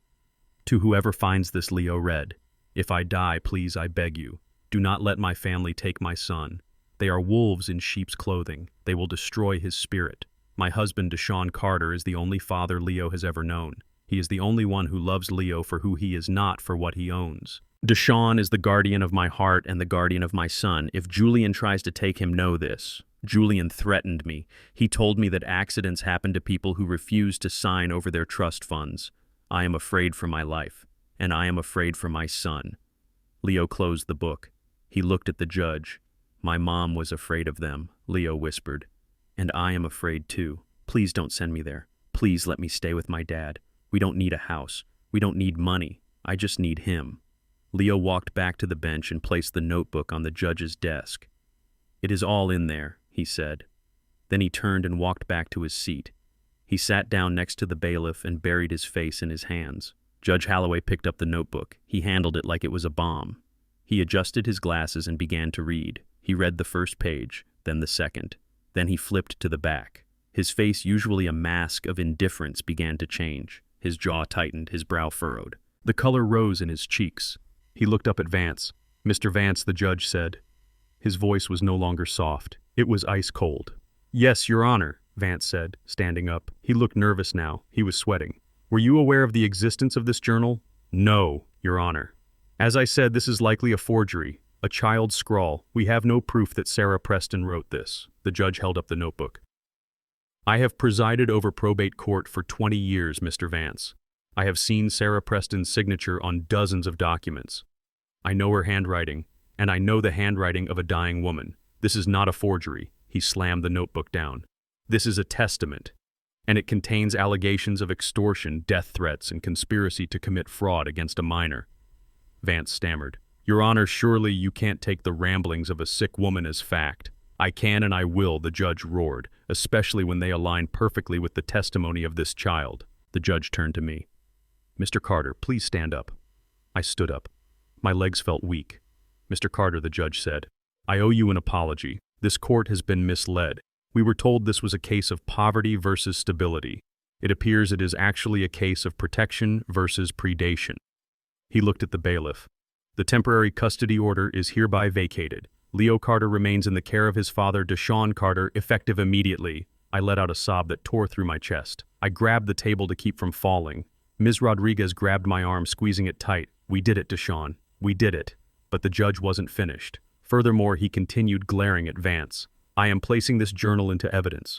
I am ordering an immediate investigation by the district attorney's office into the allegations made by Sarah Preston regarding threats to her life and the predatory intent of the Preston Family Trust." Vance turned pale. "Your Honor, this is preposterous." "Sit down," the judge shouted, "and Mr. Vance, I suggest you inform your client, Mr. William Preston, that he is strictly forbidden from contacting the child or the father. If he comes within 500 feet of them, I will issue an arrest warrant for kidnapping." The gavel banged. It sounded like a gunshot. "Court is adjourned pending the DA's review." I turned around. Leo ran into my arms. I lifted him up, spinning him around, burying my face in his neck. "You saved us," I whispered. "You brave, beautiful boy." "I saved us, Dad," he said. As we hugged, a strange sound began to fill the courtroom. It started as a few beeps, then a buzz, then a cacophony of ringtones. Every reporter, every lawyer, every clerk in the room was looking at their phones. I looked at Ms. Rodriguez. She was looking at her tablet. Her eyes were wide. "What is it?" I asked. "Deshaun," she said, turning the screen toward me. "Look." It was a financial news channel. The headline was flashing in bold red letters. "Preston Empire in free fall. Stock plunges 40% after courtroom revelations." The news of the diary had leaked. The reporters in the back row had been live tweeting Leo's testimony. The world knew. They knew about the cruelty, they knew about the threats, they knew about the half-breed comment.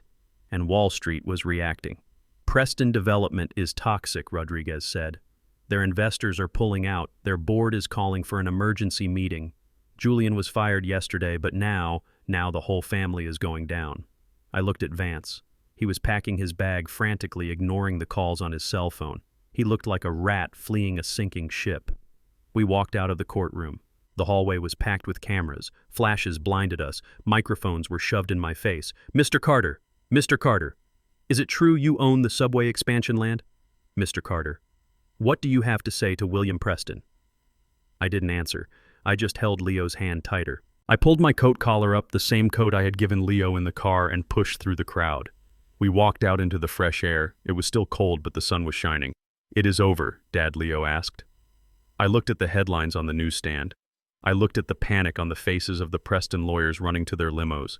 "No, son," I said. "The fighting is over. The reckoning has just begun." But as I walked toward my car, a black sedan pulled up to the curb. The window rolled down.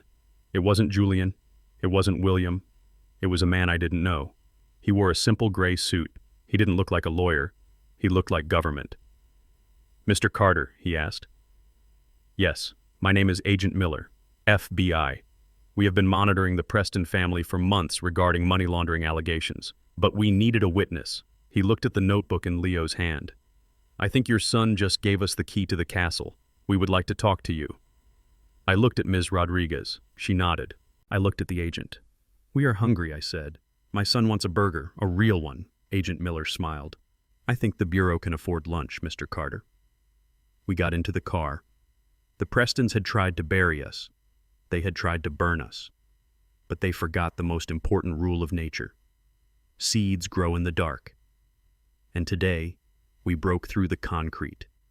The burger joint was loud and smelled of grease and onions, but to me, it smelled like victory. Leo was sitting across from me, wiping ketchup off his chin with the back of his hand. He was laughing at something the FBI agent had said. For the first time in weeks, the shadows under his eyes seemed a little lighter. I watched him eat. I watched the way he held the burger with both hands, afraid someone might take it away. It broke my heart and healed it all at the same time. We had won in court. The judge had believed him. The stock market was crashing. The Prestons were running for cover. I thought the war was over. I thought we could finally breathe. I was wrong. A wounded animal is the most dangerous thing in the woods, and I had forgotten that Julian Preston was not just a businessman. He was a narcissist who had just been stripped of his crown. I dropped Leo off at school at 8 a.m. I watched him walk toward the big brick building. He turned around and waved. He looked happy, normal. "I love you, Dad," he shouted. "I love you too, son." I watched him walk through the gate. I waited until he was inside the doors. That was my routine. I never drove away until I knew he was safe. I put the car in gear. I was about to pull away when my phone rang. It was an unknown number. I picked it up thinking it was Ms. Rodriguez, or maybe the FBI agent. "Hello." The voice on the other end was breathless, jagged, like someone who had been running or screaming. Did he wave goodbye? Deshawn? My blood froze in my veins. I slammed on the brakes. "Julian." He looked so small walking through those doors, Julian whispered. He sounded drunk, or high, or maybe just insane. His voice had a trembling quality to it, a vibration of pure, unhinged chaos. So fragile, like a little bird. "Where are you?" I shouted, looking frantically at the school doors. "I am watching you," Julian giggled. "I am always watching you. You took everything from me, Deshawn. My company, my father, my name. You turned the whole world against me. You think you can just walk away. You think you can go eat burgers and play happy family. Julian, listen to me. It is over. The FBI is investigating. If you do anything." The FBI. Julian screamed. The sound was so loud I had to pull the phone away from my ear. "Screw the FBI. I built this city. I am a god in this town. And you are dirt. You are nothing." I heard a sound in the background, a muffled cry. My heart stopped. "Daddy." It was Leo. It was Leo's voice, but it wasn't coming from the school. It was coming from the phone. I looked at the school doors. They were closed. But then I saw it. By the side exit, a black maintenance van was speeding away. The tires screeched as it tore around the corner. "Leo," I screamed, hitting the steering wheel. "Do not follow me," Julian hissed. "If I see one police car, if I hear one siren, I will throw him off the edge. Do you hear me? I will throw him into the ocean and you will never find him." "What do you want?" I begged, tears blurring my vision. "Take the money. Take the building.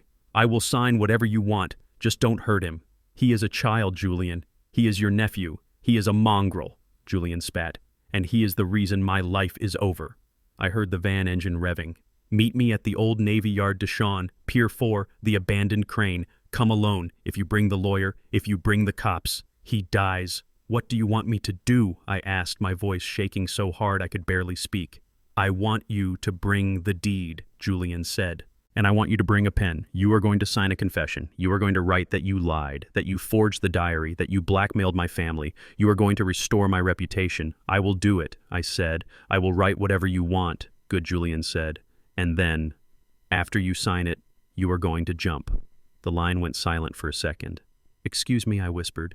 "You are going to jump off the pier, Deshawn. You are going to kill yourself. That is the only way this ends. A suicide note and a body. That is the only way I get my life back." I gripped the phone. The sheer madness of it was terrifying. He didn't just want to win. He wanted a sacrifice. "You have 1 hour," Julian said. "Tick-tock, bricklayer." The line went dead. I sat there in the idling car. My hands were shaking so bad I couldn't feel my fingers. I looked at the school. I looked at the road where the van had disappeared. My first instinct was to call Agent Miller. He had a gun. He had a badge. He could call a SWAT team. But Julian was watching. If he saw a police barricade, if he heard a helicopter, he would do it. He had nothing left to lose. A man with nothing to lose is capable of anything. I couldn't risk the police. They were too loud, too slow. They followed procedures. They negotiated. Julian wasn't negotiating. He was executing. I needed a different kind of help.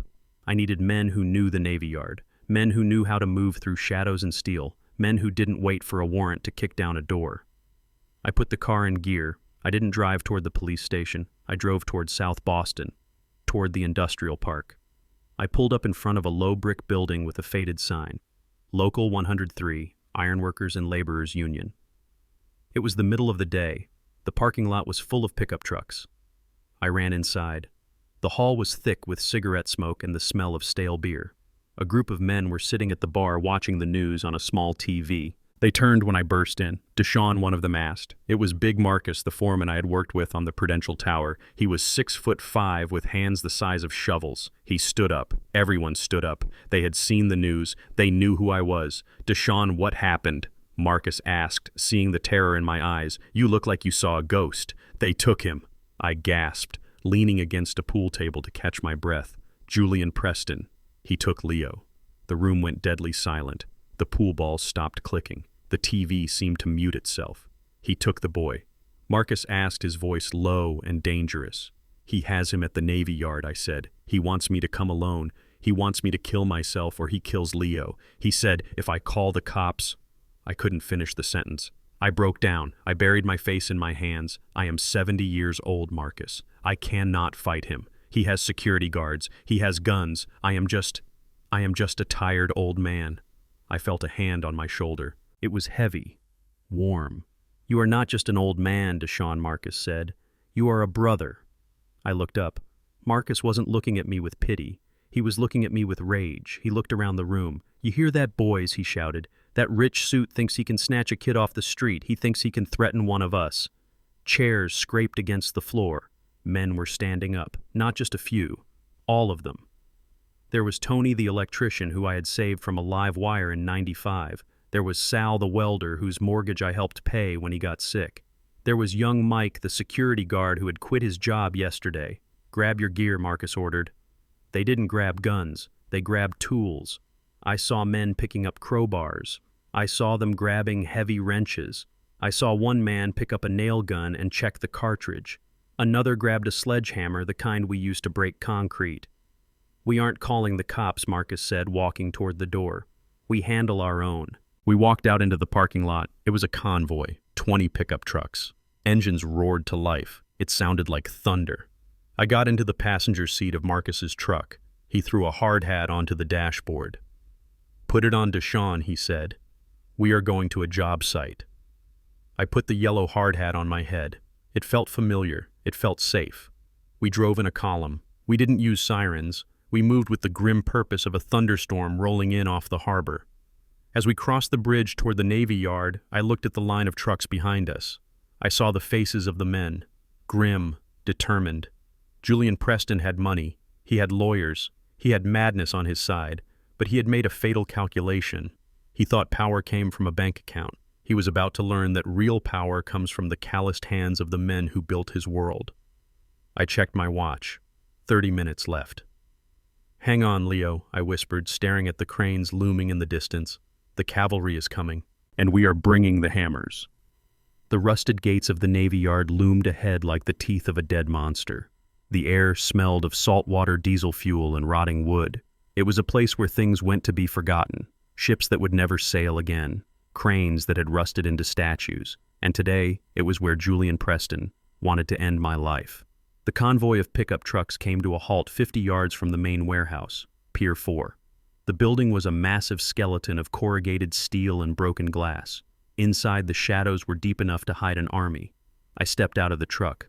My legs felt heavy not from age but from the sheer weight of the fear I was carrying. My son was in there. Marcus walked up beside me. He was holding a 3-foot crowbar. His face was set in stone. We go in hard. Deshawn, he said quietly. My boys take the perimeter. You and me, we go for the kid. I nodded. I adjusted the hard hat on my head. It was the only armor I had. Let us go, I said. We moved toward the warehouse. 20 men. No shouting, no war cries. Just the sound of work boots crunching on gravel. The sound of tools gripping tight in sweaty hands. We were an army of ghosts coming to collect a debt.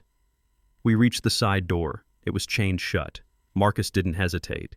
He swung the crowbar. The sound of metal snapping echoed like a gunshot. He kicked the door open. We poured inside. The warehouse was cavernous. Shafts of dusty sunlight pierced through holes in the roof, illuminating the vast empty space. In the center, under the hook of a massive overhead crane, stood the black van. And there were men. Julian had hired muscle, 4 of them. They were big men in tactical gear, holding batons and tasers. They looked surprised. They were expecting one old man to walk in trembling. They weren't expecting a Union crew. Get them! Marcus roared. The chaos erupted instantly. It wasn't a graceful fight. It was a brawl. It was the kind of fight you see on a Saturday night in a dive bar, but with higher stakes.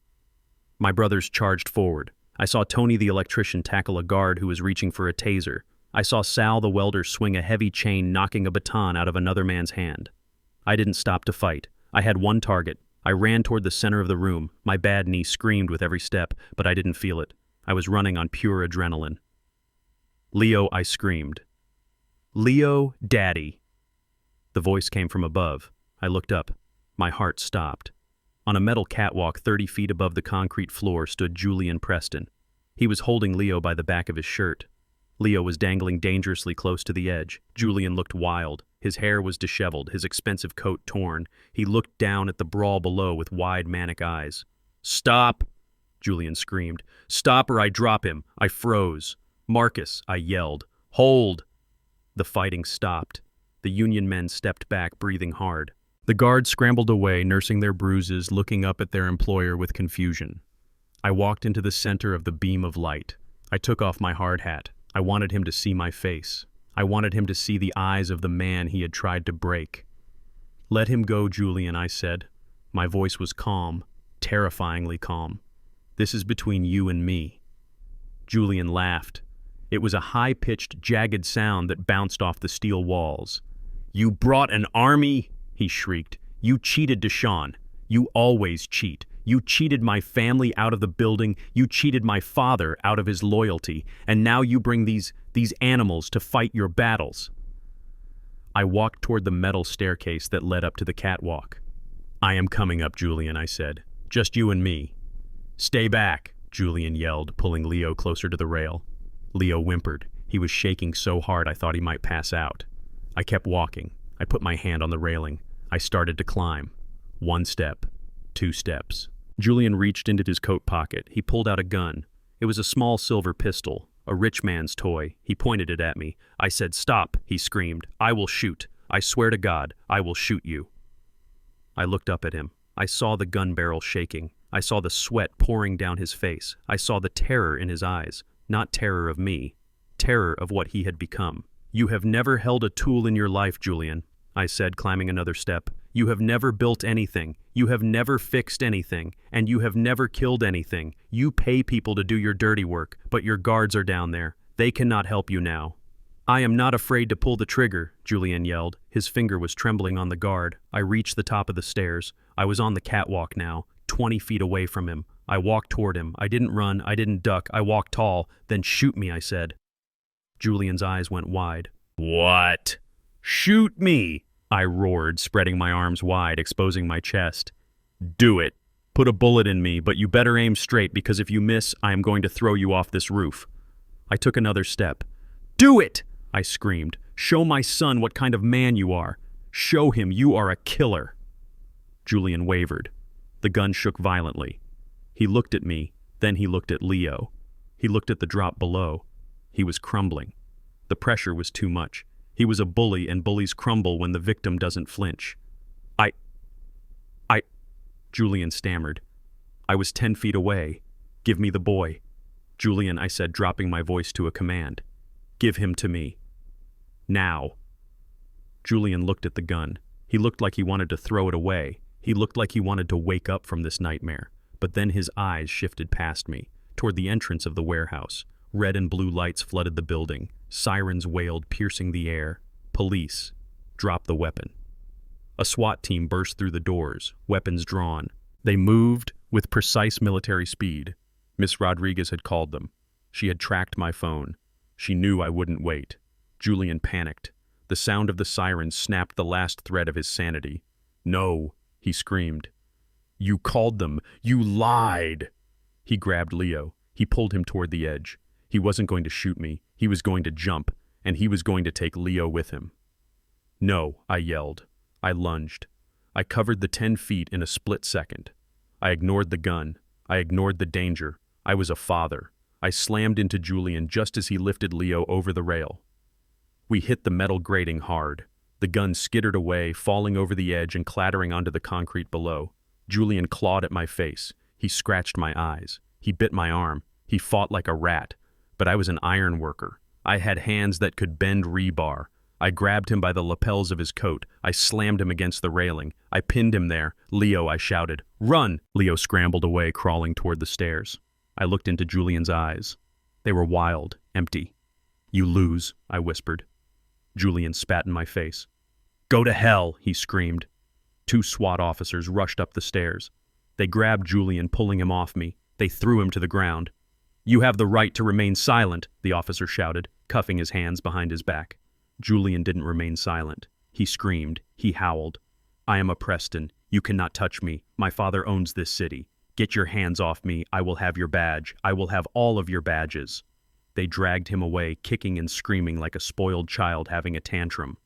I sat up. I wiped the blood from my cheek. My chest was heaving. "Dad." Leo ran back to me. He threw his arms around my neck. He buried his face in my dirty, torn coat. I held him. I held him so tight I thought I might crush him. I rocked him back and forth on that cold metal catwalk. "I got you," I whispered, my voice breaking. "I got you, son." Down below, the Union men were cheering. They were raising their wrenches in the air. I looked down at them. Then I looked at the police taking Julian away. The war was over. The dragon was in chains. But as I held my shaking son, I looked out the warehouse window. The sun was setting over the harbor, turning the water blood red. Julian was gone, but William Preston was still out there, and he had just lost his son. A man who loses his son is capable of anything, even if he hated him. I kissed Leo's forehead. "Let us go home," I said. We walked down the stairs. The ironworkers parted to let us through, clapping me on the back, shaking my hand. I walked out into the cool evening air. I was alive. My son was alive. And for the first time in my life, I felt like I truly owned something. Not a building, not a deed. I owned my destiny. The fall of the House of Preston did not happen quietly. It happened with the violence of a skyscraper collapsing in slow motion. The arrest of Julian Preston at the Navy Yard was broadcast live on every news channel from Boston to Los Angeles. The image of the billionaire scion being dragged away in handcuffs, screaming like a madman, became the defining picture of the year. But the real destruction happened the next morning when the markets opened. Preston Development stock didn't just drop, it evaporated. The revelation that the CEO had kidnapped a child and attempted to burn down a building filled with low-income tenants turned the company into radioactive waste. Investors fled. Banks called in their loans. Construction sites across the city went silent as funding dried up instantly. I watched it all from the small living room of Ms. Rodriguez's mother's house. Leo was sitting on the floor playing with a new train set that the union guys had bought him. He was safe. That was the only thing that mattered. But karma wasn't finished yet. That afternoon, William Preston was sitting in his study, the same room where he had insulted my wife and called my son a mongrel. He was watching the news ticker destroy 50 years of his work. His phone was ringing off the hook. Senators he had bribed were returning his donations. Partners were disavowing him. The legacy he had sacrificed his own humanity to build was crumbling into dust. The maid found him an hour later. He was slumped over his mahogany desk, clutching a letter from the Securities and Exchange Commission. A massive stroke. He didn't die. That would have been too easy. He survived, but he was paralyzed on his right side and unable to speak. The man whose voice had commanded fear for half a century was now trapped in a prison of his own flesh, able to see and hear his empire falling, but unable to utter a single word to stop it. 2 weeks later, I walked back into the courtroom. It was different this time. There were no arrogant lawyers in $3,000 suits. The Preston legal team had resigned en masse, claiming non-payment. Julian was represented by a public defender, a young woman who looked terrified to be there. Julian wasn't there. He was being held without bail at the county jail, considered an extreme flight risk and a danger to the community. Judge Holloway looked different too. He looked humble. He knew the FBI was watching his every move, investigating his past rulings for the Prestons. He was eager to prove that justice was blind. Mr. Carter, the judge, said, his voice respectful. The court has reviewed the evidence, including the video footage from the rooftop and the Navy Yard. The facts are indisputable. He banged the gavel. I hereby rule in favor of the plaintiff, Deshaun Carter. The title to the property at 45 West 4th Street is fully restored to him, free of all liens and encumbrances. Furthermore, considering the malicious intent, the emotional distress, and the physical harm caused to a minor, I am awarding punitive damages. The judge paused. He looked at the empty defense table. The court orders the liquidation of Julian Preston as personal assets to pay Mr. Carter the sum of $5 million. I sat there stunned. $5 million. It was the exact number William Preston had offered me on the roof, the exact number I had torn up and thrown into the wind. I didn't smile. I didn't cheer. I just squeezed Ms. Rodriguez's hand. "Thank you," I whispered. We walked out of the courthouse. The press was waiting again, but I didn't stop. I had work to do. The money hit my account 3 days later. It was a surreal amount of zeros. For a man who had spent his life counting pennies to buy bread, looking at that balance felt like looking at a foreign language. "Deshaun, what are you going to do with it?" Ms. Rodriguez asked. "You can go anywhere. You can buy a villa in Italy. You can retire." I looked at Leo. He was sleeping in the back seat of my rental car. "I am not going anywhere," I said. "This is my city, and I have some shopping to do." A month later, the bank held a foreclosure auction for the Preston estate, Julian's mansion, the place where he had thrown my clothes into trash bags, the place where he had told me I was nothing. It was a cold, rainy morning. A few developers were there looking to buy the property and flip it. They arrived in luxury SUVs holding umbrellas. I arrived in my truck. I was wearing my work boots and a clean flannel shirt. The auctioneer started the bidding. 2 million, 2.5, 3 million. The developers were bidding cautiously. They knew the house had bad juju. They knew the history. 3.5 million, the auctioneer shouted, going once. 4 million, I said loud and clear. The developers turned around. They saw me, the old black man with the calloused hands. They knew who I was. They whispered among themselves. They put their paddles down. They didn't want to fight the man who had taken down the Prestons. "Sold," the auctioneer yelled, slamming his hammer. "To Mr. Deshaun Carter." I walked up to the podium. I wrote a check, a certified bank check. I took the keys.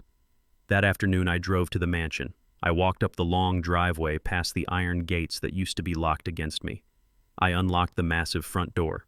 The house was empty. The bank had seized the furniture, the art, the expensive rugs. It was just a hollow shell of marble and gold leaf. I walked through the silent halls. I walked into the kitchen where the chef used to look at me with disdain.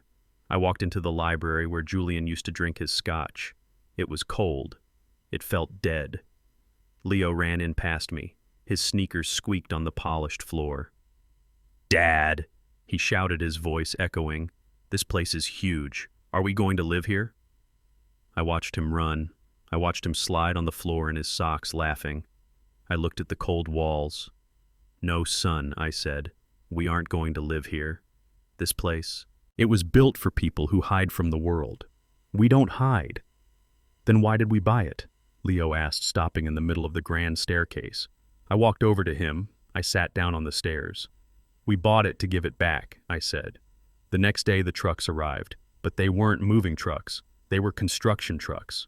My guys from the union, Big Marcus, Tony, Sal. They walked into the mansion looking around with wide eyes. "You bought the castle?" Deshaun Marcus said, whistling. "What is the plan, boss?" I unrolled a set of blueprints on the floor of the grand ballroom. "Tear it out," I said. Marcus looked confused. "Tear what out?" "Everything I said. The gold fixtures, the marble statues, the velvet curtains. Get rid of it all. I want this place open. I want light." I pointed to the blueprints. The ballroom becomes a gymnasium. The library becomes a computer lab. The servants' quarters become classrooms. The wine cellar becomes a music studio. Marcus grinned. "A community center, not just a community center," I said. "The Sarah Carter Academy for Boys.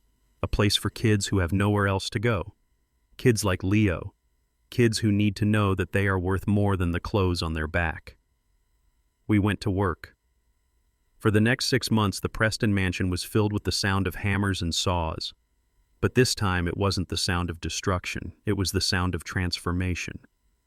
We ripped out the gates. We planted a garden where the helipad used to be. We painted over the dreary gray walls with bright colors. And we rebuilt 45 West 4th Street too. We turned it into affordable housing just like Sarah wanted. But the mansion was the symbol. We took the symbol of their greed and turned it into a factory for hope. The day we opened the center, hundreds of people showed up. The 12 families from the building were there. The union guys were there. Ms. Rodriguez was there, standing next to the mayor, who was suddenly very eager to shake my hand. I cut the ribbon. Leo stood next to me holding the scissors. I looked at the sign above the door. Sarah's house. I knew she was watching. I knew she was smiling. But there was one last thing I had to do. One last ghost to lay to rest. The following Tuesday, I drove to the state penitentiary. It was a gray concrete fortress surrounded by razor wire, a place designed to break men. I went through security. I surrendered my phone, my keys, my belt. I walked into the visiting room. It was a long room divided by thick plexiglass. On one side, the free. On the other, the damned. I sat down in booth number 4.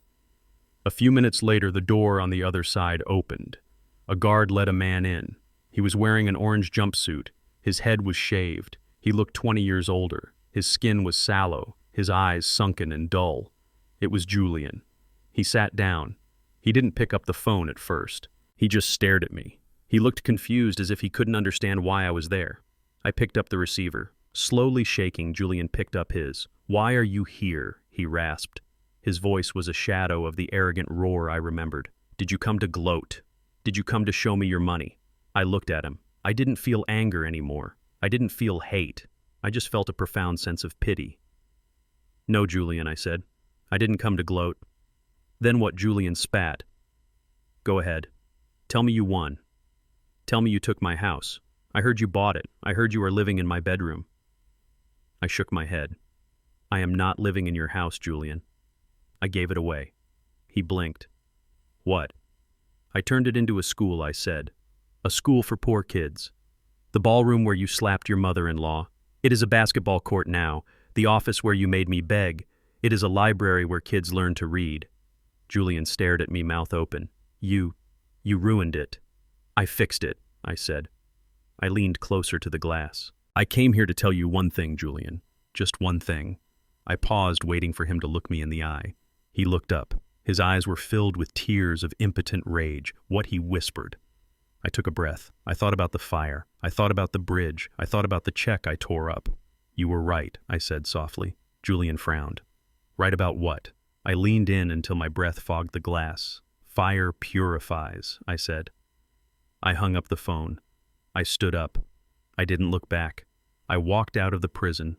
I walked out into the sunlight. Behind me, I heard Julian slamming the receiver against the glass, screaming at a world that had finally stopped listening. I got into my truck.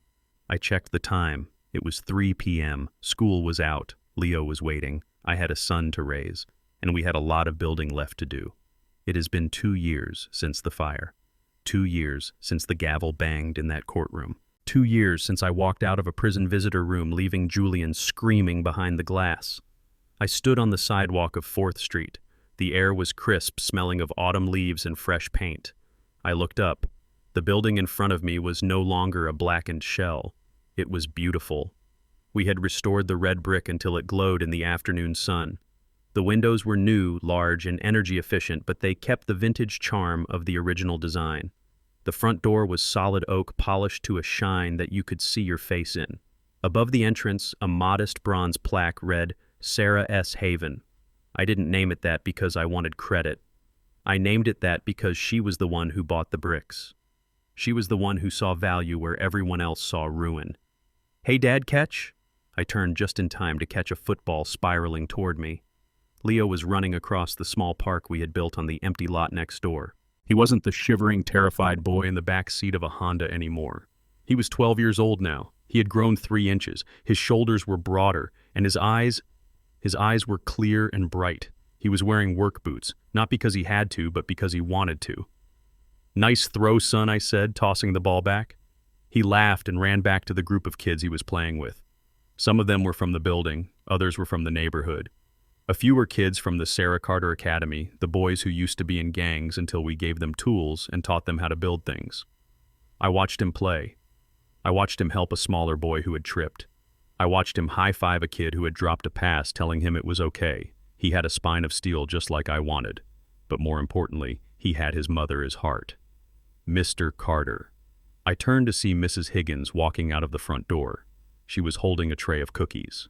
You better come inside, Deshawn, she scolded gently. The tenant association meeting is starting, and if you are late, Mr. Silva is going to eat all the snacks. I laughed. I am coming, Mrs. Higgins. I walked into the lobby. It was warm. It smelled of floor wax and Mrs. Higgins' baking. On the wall framed behind glass was the original deed, the one with the date 2004, the one Julian had spat on. I kept it there as a reminder that even the dirtiest things can be cleaned. We didn't live in the penthouse. I rented Unit 1B on the ground floor right next to the office. It was small. 2 bedrooms, a kitchen, and a living room. It was all we needed. I still drove a truck, a newer one, yes, with heated seats because my back wasn't getting any younger. But it was a work truck. It had scratches in the bed and mud on the tires. The $5 million sat in a trust fund for the building and the school. I took a salary, the same salary as the head of maintenance. We had enough to eat. We had heat. We had safety. What else does a man need? People ask me why I didn't move to the suburbs, why I didn't buy a yacht, why I didn't wear a Rolex. I told them I already had the most valuable things in the world. I had respect when I walked down the street. I had a son who looked at me with pride. And I had a clear conscience when I put my head on the pillow at night. William Preston had a mansion, but he was alone in it, trapped in his wheelchair, staring at walls that whispered his failures. Julian had a cell. I had a home. That evening after the meeting, Leo and I sat on the fire escape watching the sun go down over the city. The lights of the skyline flickered on. The Preston Tower was still there, looming in the distance, but it didn't look scary anymore. It just looked like a pile of glass. Dad, Leo asked quietly, "Yeah, son, do you think Mom can see the sign?" The one over the door. I looked at the sky. The first star was appearing faint and white in the purple twilight. "I think she sees it, Leo. I think she sees everything." Leo leaned his head on my shoulder. "I miss her," he said. "I know. I miss her too. Every day. But it doesn't hurt as much as it used to, does it, Dad?" I put my arm around him. "No, son. It doesn't hurt as much. Because we aren't carrying the pain alone anymore. We built something out of it." We sat there in silence, listening to the sounds of the city. The sirens were distant. The laughter from the park was close. I closed my eyes. I could see Sarah. She wasn't sick. She wasn't sad. She was standing in the garden of the mansion we had reclaimed, wearing her painting smock, smiling at me. "You did good, Deshawn," she whispered in the wind. "You kept your promise." I opened my eyes. I looked at my hands. They were old, scarred. The burn mark on my palm from the lockbox had faded to a white line, a battle scar. I looked at Leo. "Come on, son," I said, standing up. "It is getting cold, and you have homework." Leo groaned, standing up. "Do I have to?" "Yes, you do. You are going to run this place one day. You need to know more than just how to hammer a nail. You need to know how to read the fine print, so nobody can ever trick you." Leo smiled. "Like Uncle Julian." I smiled back. "No, better than Uncle Julian, because you are going to be honest." We climbed back through the window into our warm-lit apartment. I paused for a second before closing the sash. I looked out at the street one last time. I saw a black sedan drive by slowly. It wasn't the FBI. It wasn't security. It was just a car. I wasn't afraid anymore. I was Deshawn Carter. I was a builder. I was a father. And I was the richest man in Boston. Not because of what I had in the bank, but because of what I had right here. I pulled the window shut, locking out the cold. I walked into the kitchen where my son was opening his books. I started making dinner. Life was simple. Life was good. Life and the fire. The fire had burned away everything that didn't matter, leaving only the gold behind. Many people believe that inheritance is about money, mansions, or stocks. They are wrong. My story taught me that the greatest inheritance a father can leave his son is not a loaded bank account, but a spine of steel and a heart that knows its own worth. The Prestons had millions, yet they were spiritually bankrupt. I had nothing but a rusted car and my dignity, yet I was the richest man in the world because I had loyalty and truth. Remember, dignity is the only currency that never devalues, no matter how much the market crashes. If you enjoyed this story of justice and redemption, please hit that like button. It really helps the channel. And I want to know, what would you have done if you were offered the $5 million? Would you have taken it, or would you have torn it up like Deshawn? Let me know in the comments below. Don't forget to subscribe and turn on notifications so you never miss a story. See you in the next video.